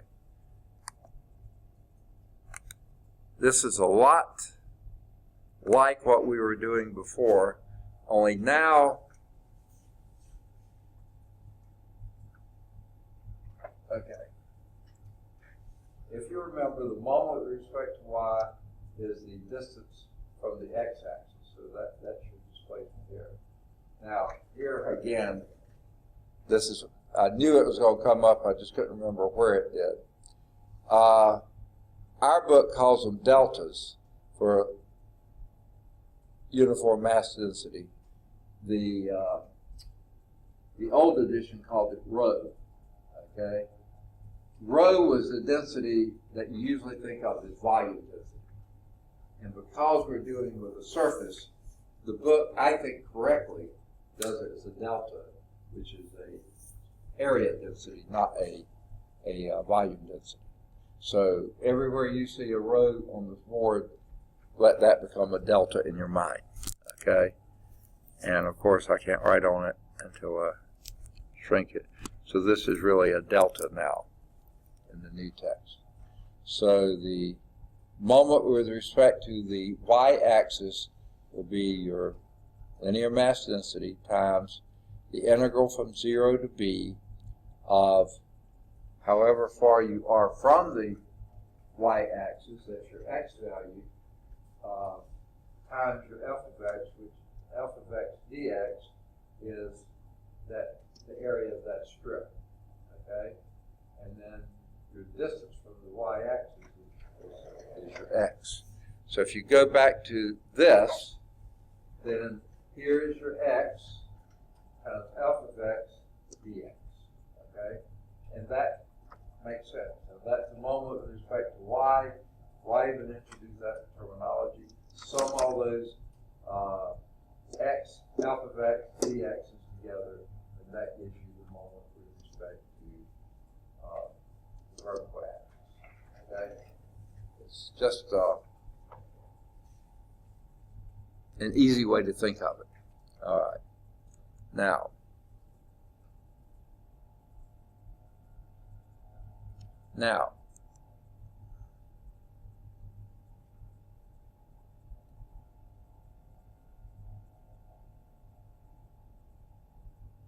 all right. This is the formula, except for, of course, we're now using delta rather than rho, and delta here rather than rho. Okay. What this is talking about is taking exactly what we did before and saying it's that area of mass density times the integral from x going from a to b of x, that's the length of the vertical stuff. In other words, leaving almost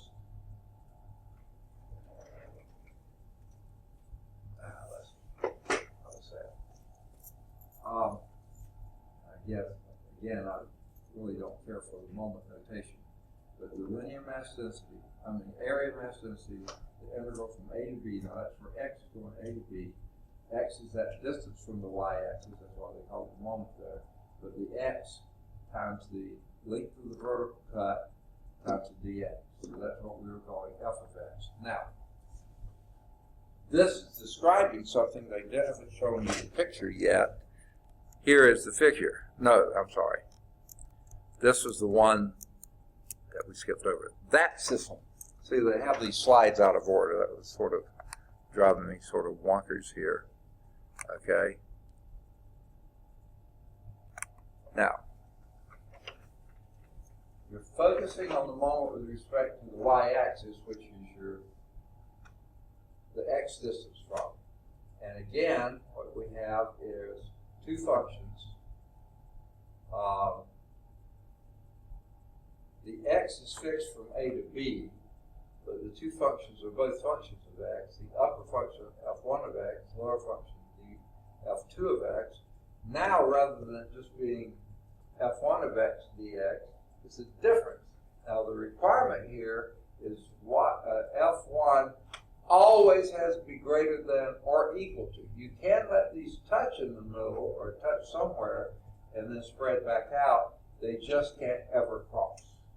If they cross, all bets are off. Okay, you have to do something else.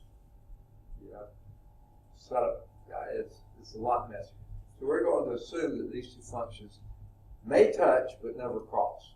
The figures are just going to show never even touching, but they could. All right. Then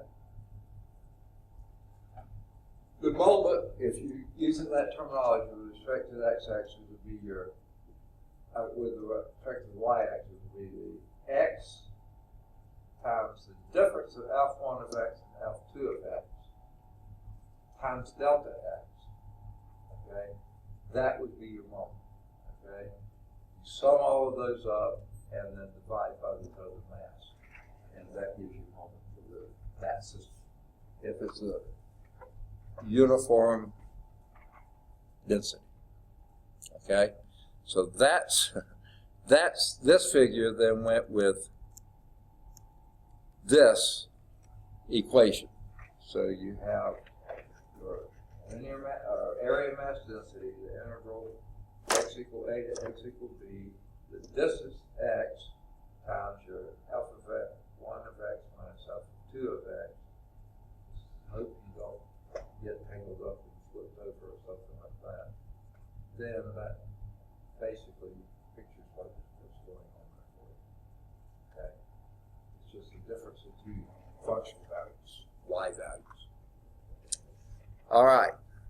So that's all getting that m sub x, which is the moment with respect to the y-axis, in other words.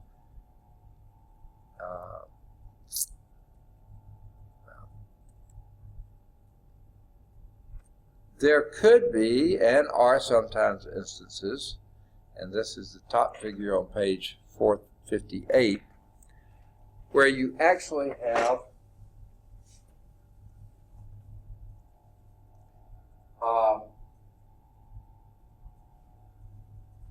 your right and left boundaries are functions with respect to y, and your upper and lower bounds are those limits on y. C is your y1, say, and B is your y2, or they call it y0, yn, or whatever you want to call that. But they are functions of, the functions here have to be functions of y because you're doing a dy, and your difference here is a function of y, and you're integrating, of course, from c to d of y. So you have to have the functions that do this. And in fact, you couldn't have it any other way here, because otherwise you have to have this one going from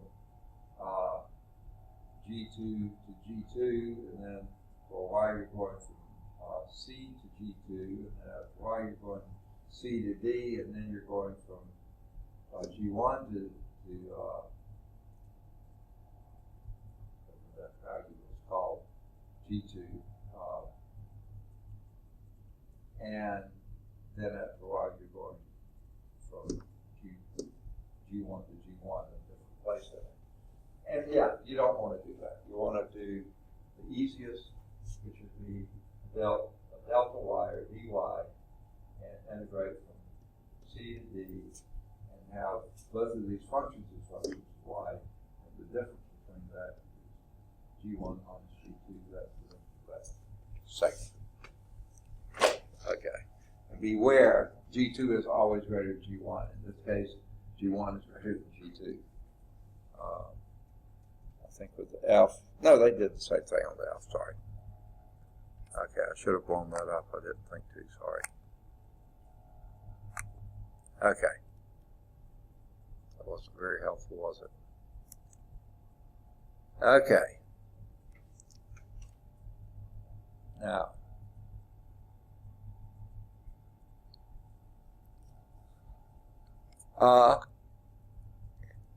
if we had a case such as this, then the formula for the moment with respect to the x-axis, which means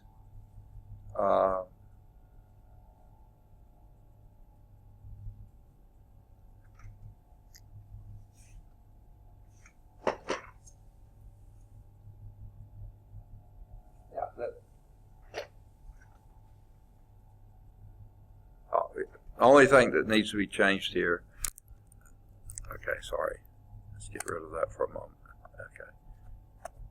Okay, again, this is your deltas here, not rows, okay, and these are the formulas you would expect. Now you're integrating from y is equal to c to y is equal to d. Y is your distance from the x-axis, and then the length of that horizontal segment is the difference between your g functions, g1 of y minus g2 of y. Just exactly equivalent to what was before. Okay, the one last thing you have to do is what is your total mass? Well, the total mass, and by the way, before I do that, this is now delta, delta, and delta, okay? Yeah, not using rho anymore. And I think the reason rho is usually used as the total density with respect to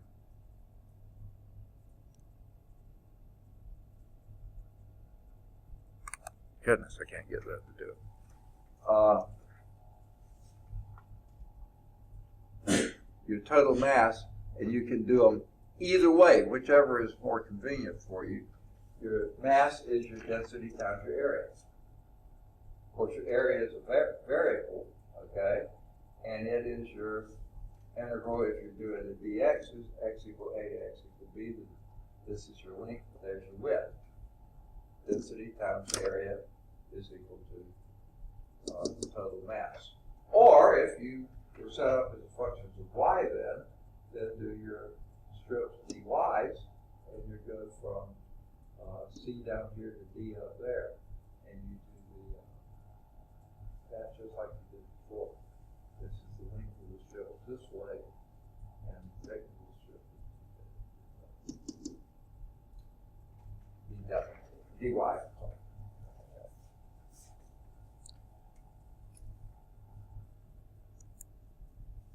All right.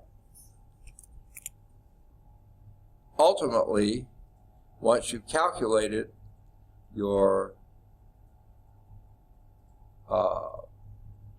moment with respect to y, which is your summation or your integral of all your length as function of x, times width is dx, and everything is there, and divide that by the m, and that m is the same for x's and y. Let me go and blow this up. Okay, that m is the same for x's and y. So, however you calculate the m, once you've got it calculated once, you don't have to calculate it again. The same mass is there. So this is the moment mass with respect to y, which is the sum of your x distances, or the integral of your x distances times your functions. The incremental dx is there.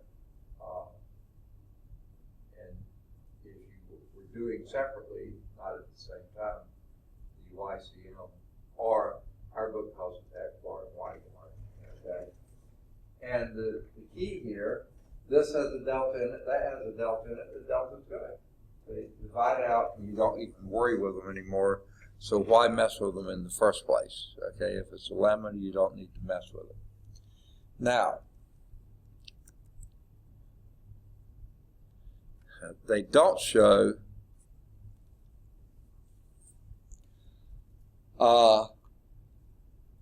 figure 10 in our text, but if you had an object there, this looks like the padding that goes under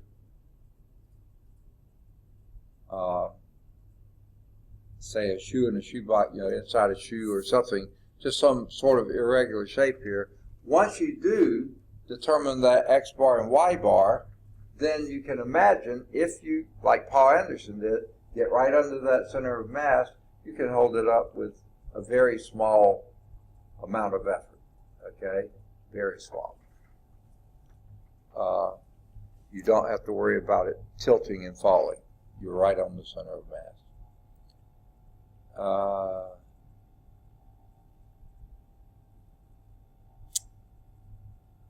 Let's do example 2. Okay.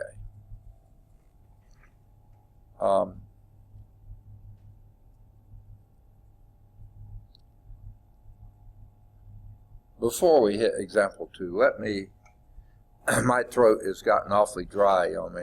Part of the reason is I was cramming down food at lunch and didn't drink, hardly drank anything, so I really do need to go get a swig of something. Could y'all stand a little break? Just at least to get up in the middle of page 459. All right. Find the moments and the center of mass, so they are asking for moments, so you have to go through and do this, of the lamina, uniform density delta, occupying the region underneath the graph of y is equal to x squared. That's the, let me just go on and blow it up a little bit here. As soon as I start writing on it, I have to take that off. Here is the pink line, the red line that says y is equal to the square root of x. Y is equal to x squared. Alpha of x is x squared. And, let's see, get the rest of it here. Above the x-axis, so that's the black x-axis there, of course, above that horizontal axis, and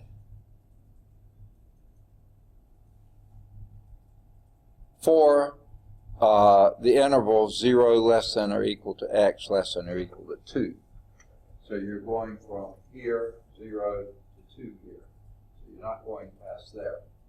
And by the way, that point of intersection is 2, 4, obviously, because x equal 2, x is always equal to 2. And when you put x equal to then for the y, that would be 4, 2 squared is 4. So that's your lamina, uniform density delta. Okay. And it's, you want the x, they do the y bar first, okay? The moment with respect to the y-axis. The moment with respect to the y-axis, understand, of course, is from here to there, because it's the distance for this. So that's going to be an x. So if you're doing that in terms of x, then do your dx. And they haven't shown this, but there's your dx. And then you've got your alpha of x. So this is going to be a pretty simple one to do. Okay? Sorry. All right. So your m sub y, I don't like the notation, but it's there. You've got to have your delta there. It's a uniform density constant. Can go on the outside of your integral. Okay? Your x is going from 0 to 2. Your distance from the y-axis is x. Okay? And the height of this is your x squared. This height to there, x squared minus 0, so it's x times x squared. Your width of that strip is a dx. Okay? So that would be dx. So this is simply the delta times the integral from 0 to 2 of x cubed dx. And what would that give you? Delta, I'll do that part. Antiderivative of x cubed dx. X to the 4th over 4, evaluated from 0 to 2. I'll do the 0 part. Okay, delta. And that would be what?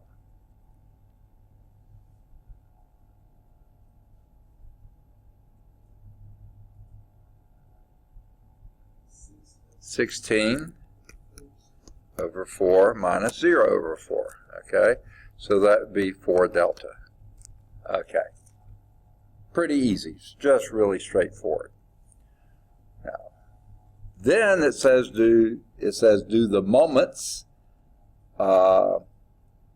Find the moments, so we have to do the other one, m sub x. Okay, same delta, so hang on to that. All right, and this is what this figure is showing. So let me clear this.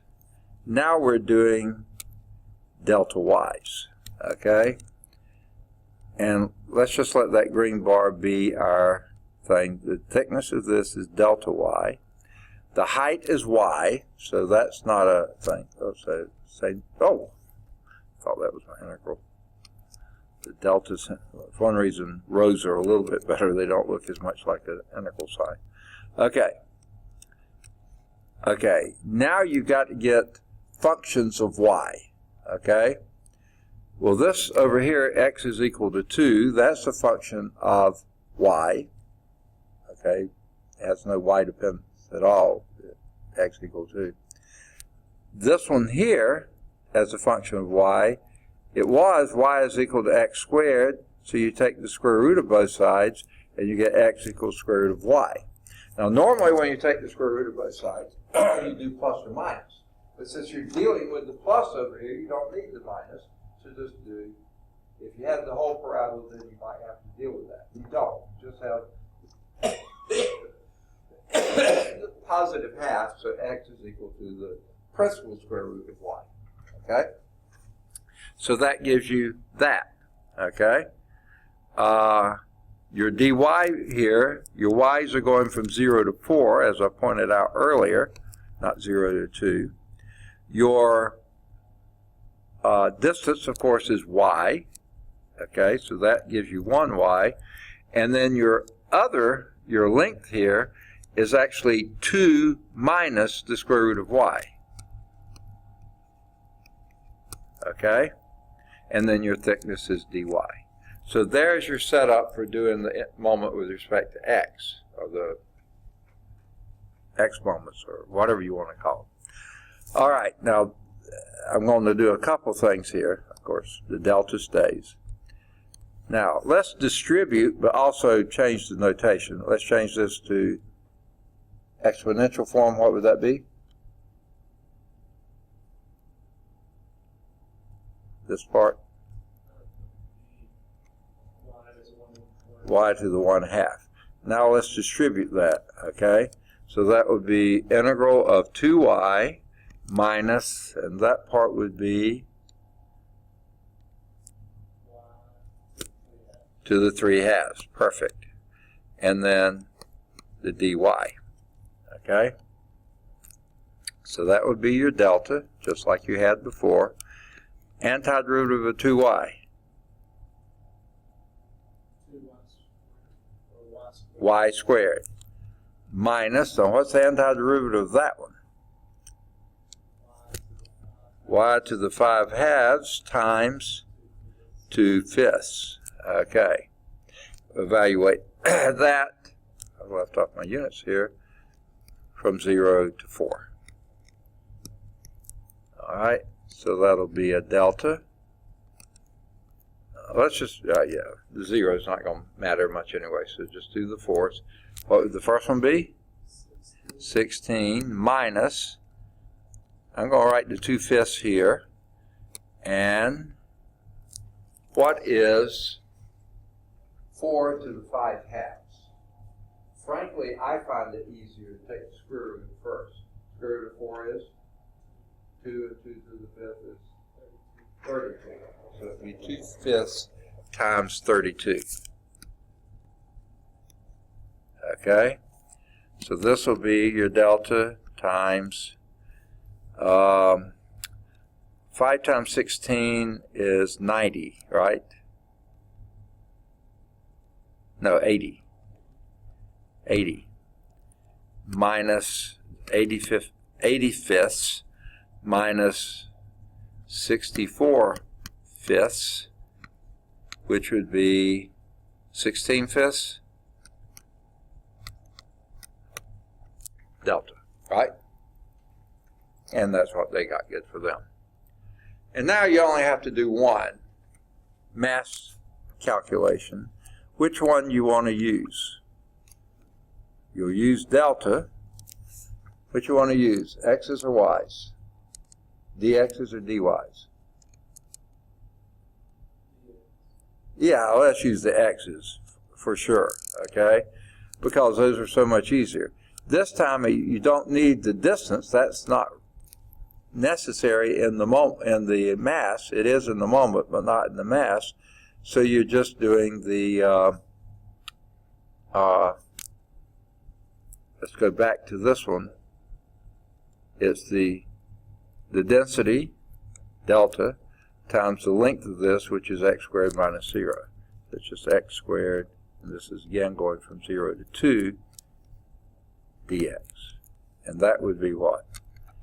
Delta times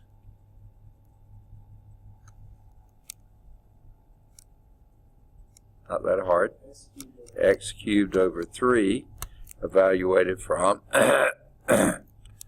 0 to 2, and that would be delta times 8/3. So I think I'll write that as 8/3 delta.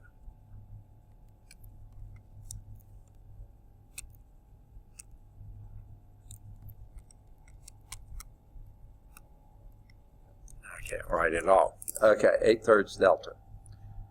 All right. Oh, they didn't ask for that, but we needed to get it anyway, because what they asked for is the center of mass. So that would be x bar would then be the x deal with it, you know, the moment with respect to y, which is the x times the thing, and that would be 4 delta over 8/3 delta. Oh, goodness, how'd that come out of percent?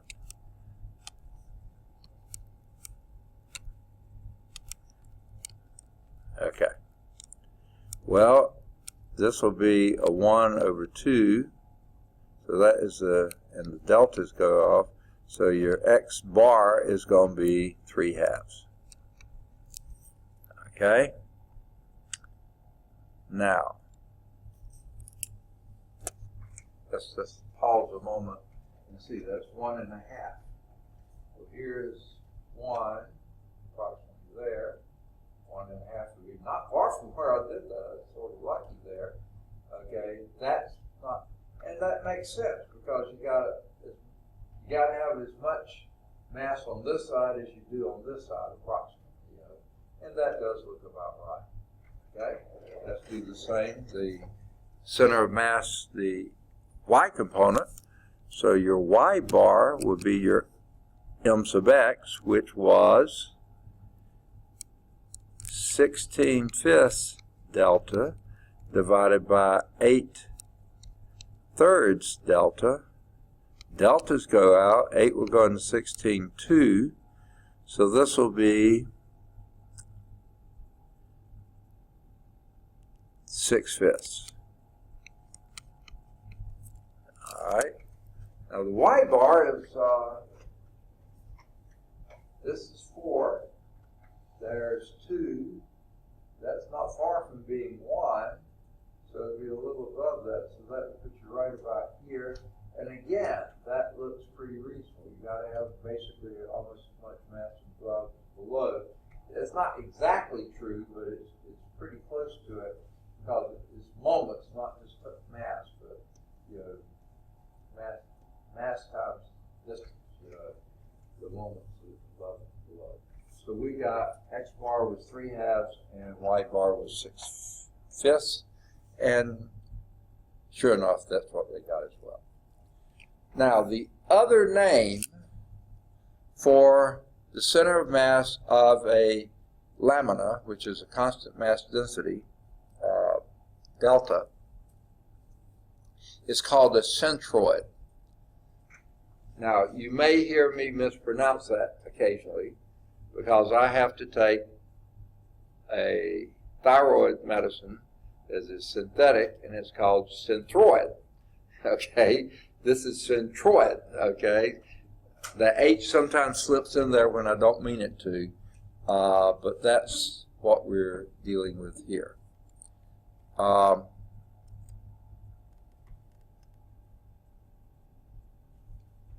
they don't list that here. That's just a conceptual insight. What we're doing is moving to the next problem. The drawback from the equation 2, and let me go back and get equation 2 on here. This is equation 2. No. Yeah, no. Yeah, that's equation. Well, it's the second one of these, okay, which is, I could go back one more, and that would be the equation 2. Okay? The problem with doing it this way is, as long as that last example, you know, that was constantly increasing, yeah, you can do that. You can do that. That function has an inverse, okay? But if you had a function that doubles back on itself, you can't do that, okay? It doesn't have a nice, clean inverse. So what you have to do is keep your dx's the way you did the m sub x, m sub y, I wish I had the other one up here now, and then do the centroid of each bar and average those, so to speak, okay?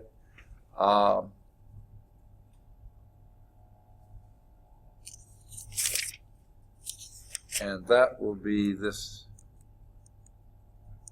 next example. So you see this one is not going to set up well to do a dy. Down here, no sweat, d minus a, it's going to be right in the center of each of those. When you get here, you have, this is what I was talking about before, here your dy will be b minus whatever your function is here. And then when you get up here, it's the function here minus the function here. Oh boy, what a pain in the neck that is, okay? If you're trying to do dy's. Don't, okay?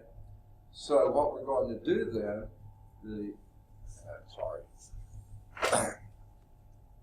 could have blown this up.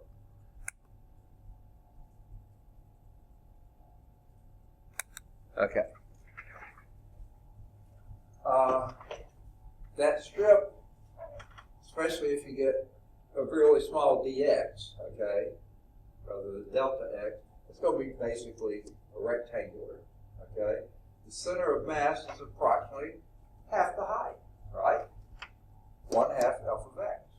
If you're going from this, if you're going from one function to another function, it would be 1/2 the difference between those, because it's a uniform plate, you know, a lemma. So what you do with that then is you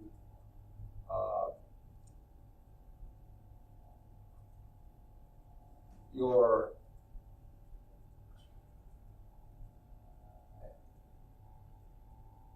m sub x part of it would then be doing 1/2 of the f of x. So you have the f of x in there, then you also have 1/2 f of x.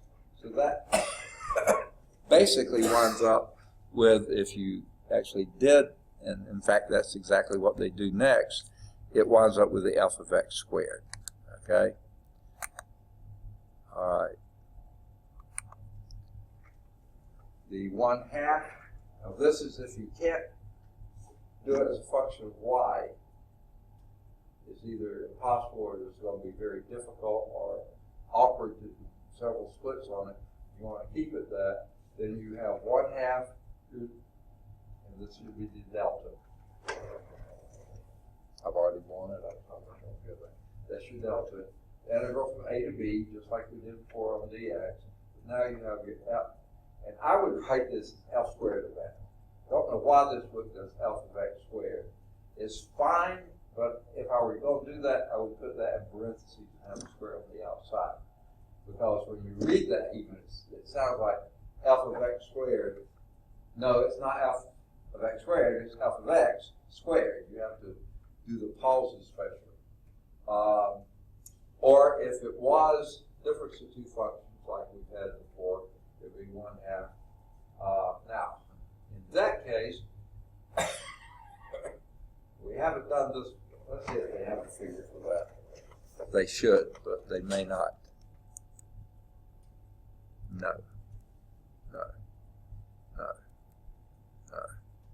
No, they don't have a figure for it on the slide set, and they don't in the book either. So let me explain to you why it came up this. Well, I mean, one way is it's this one minus the one part that's below it, which is the one down here, and then you would have this. The other way of looking at that is the length of that strip is f1 minus f2, right? But the average value, the middle point there, is 1/2 of f1 plus f2. So take the 1/2 on the outside, f1 minus f2 times f1 plus f2, and you got the difference of perfect squares. So you can look at this as being this centroid, the moment, you might say, below the first one minus the moment below the second one to give you the total moment. That doesn't feel as good as saying, yeah, well, one of these is f1 of x minus f2 of x, and the other is f1 of x plus f2 of x, 1/2 of it. And that will give you that. So, okay.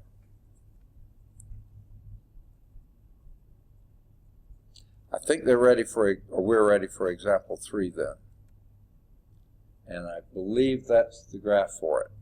The figure numbers are off quite a bit, but the value is the same. Okay. Find the centroid of the shaded region in figure 14. It's our figure 11 on the slide set. Okay, exactly the same setup from 1 to 3, y is equal to e to the x. Okay.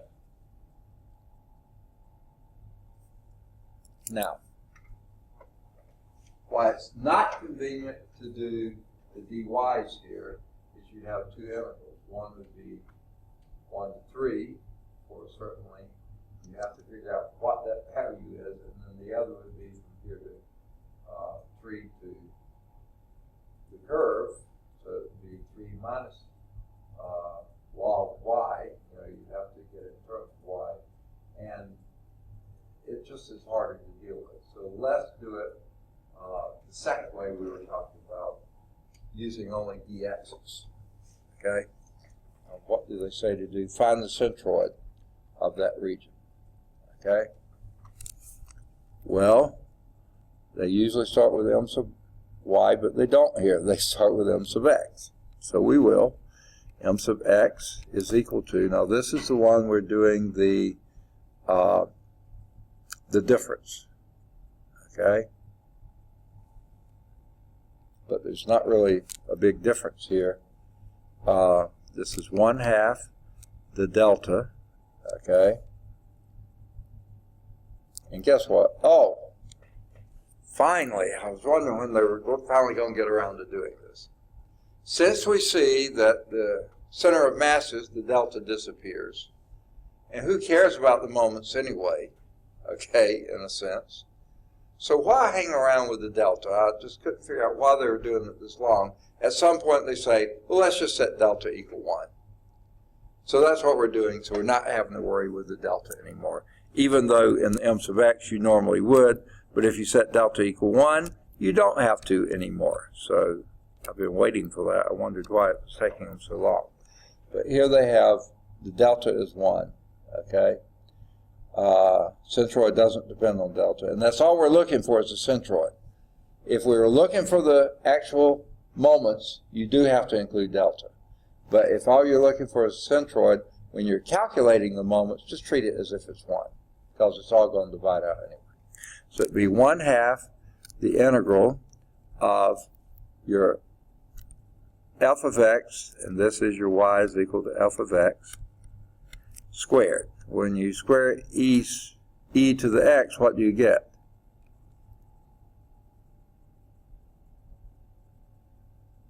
E to the 2x. You square it. E to the x squared would be e to the 2x. You're evaluating this from 1, or calculate it from 1 to 3, and then your dx is the thickness of that strip. So the length of the strip is e to the x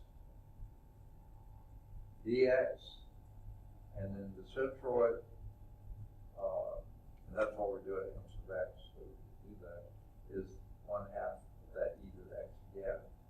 So the e to the x squared is e to the 2x. E to the x squared is e to the 2x. All right, can we do that integral? E to the 2x over 2, evaluated from 1 to 3. Okay? And I'm going to take the over 2 out, okay, and make that 1 over 4, and we'll just evaluate e to the 2x. Okay, what would that be?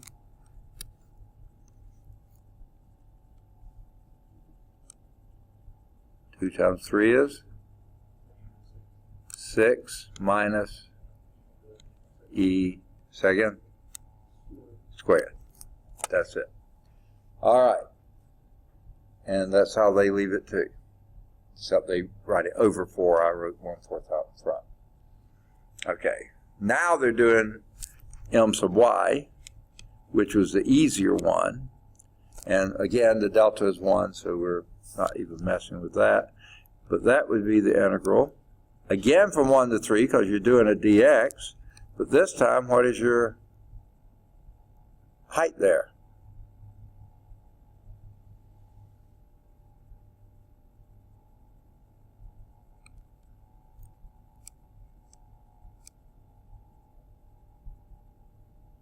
It's just your y, which is e to the x. And what would that be? E to the x evaluated from 1 to 3, which would be e cubed minus e. Okay, there's your m sub y. Wait a minute.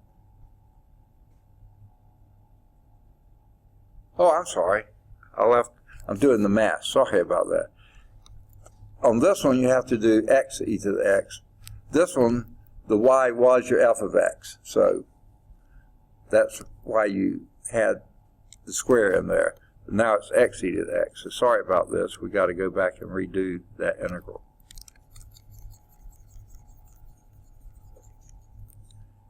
All right. How are we going to integrate that one?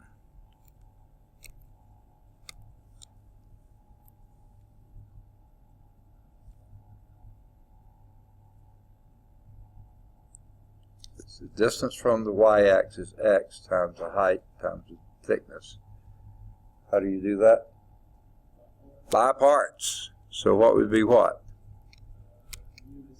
U is equal to x. EV is equal to e to x dx. Then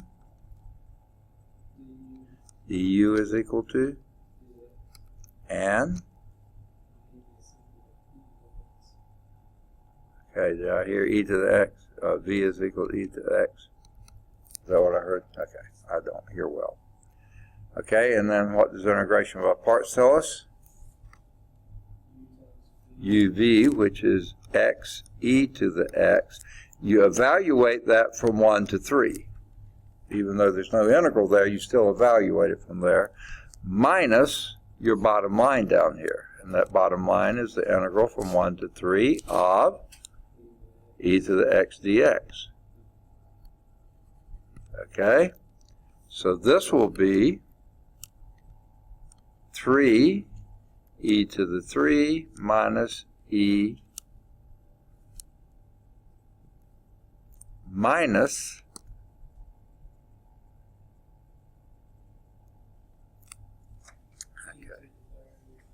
Say again? Okay, e to the value from 1 to 3, and that would be 3e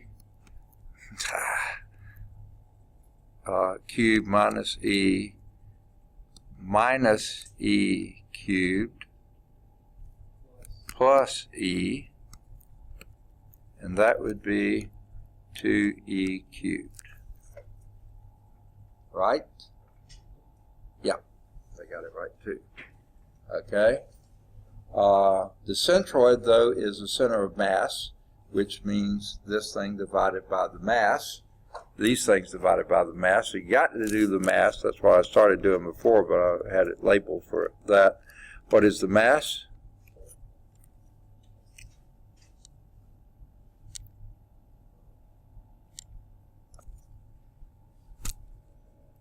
Dx is y dx, right? Density 1. So that would be e to the x dx. And going from 1 to 3. And we just did that. That would be what? E cubed minus e. Right? Okay. Now, our x bar would be 1/4 e to the 6 minus e squared over e cubed minus e. Now, 1/4, we can factor out a e cubed, and that would leave us an e cubed minus 1, wouldn't it? No, yeah. That's an e squared. Say again? That's an e squared, not an e cubed. I can't hear. That's an e squared, not an e cubed. Oh, I can't read my writing, can I? Okay. So you can factor out e squared. That leaves me e to the 4th minus 1. And the denominator would be factor out an e, and that leaves me an e squared minus 1. Is that right? Okay, this e will go into one of those e's, so this would be 1/4, and my numerator, I got an e up there, so e over 4 should be. This would be an e squared plus 1 times an e squared minus 1 over an e squared minus 1, so those go out. So what we have left, I think, is no reason to leave it factored anymore, e cubed plus e over 4. Is that our x bar?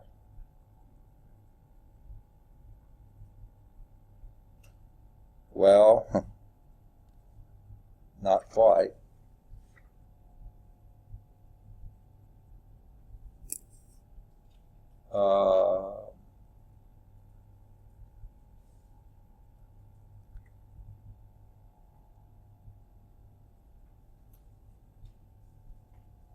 Okay. Oh wait, I was doing the wrong one. Sorry. This is the top one. This is the y bar. Okay, the x bar, when they did them backwards, that was a 2x cubed. Sorry about that. 2e cubed over e cubed minus e.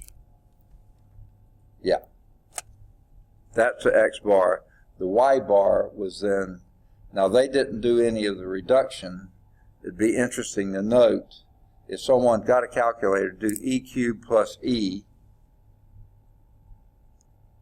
divide that by 4. Are we almost out of time? We're way out of time. Sorry about that. Yeah, I was planning to eat a couple bites of lunch, but I think it works okay. Yeah, why don't y'all say something? Okay. we got that one done. We'll start next time on Theorem 1. Well, is that the picture? No, that's symmetry principle. That's the figure. We'll start with that figure. Actually, we'll start here. All right, and that'll lead to Theorem 1. Sorry about that, folks. Homework exercises. Let me say that quickly. We almost finished the section. Any of the odds 1 through 9. I think you could do any of the odds 11 through 17. I think you could do 19 and any of the odds 21 to 25. Try doing 27, any of the odds 29 through either 29 or 31 or both if you choose. And stop there, we'll get the rest of those later. All right, sorry about that. Yes, sir. Yeah. In fact, I had accidentally given it to someone in the last class. I guess when he realized it was the wrong test, he started to wad it up and throw it away, and then he figured maybe you should give it back to him. So sorry about that. It's a little rinky. Okay, good deal. Thanks.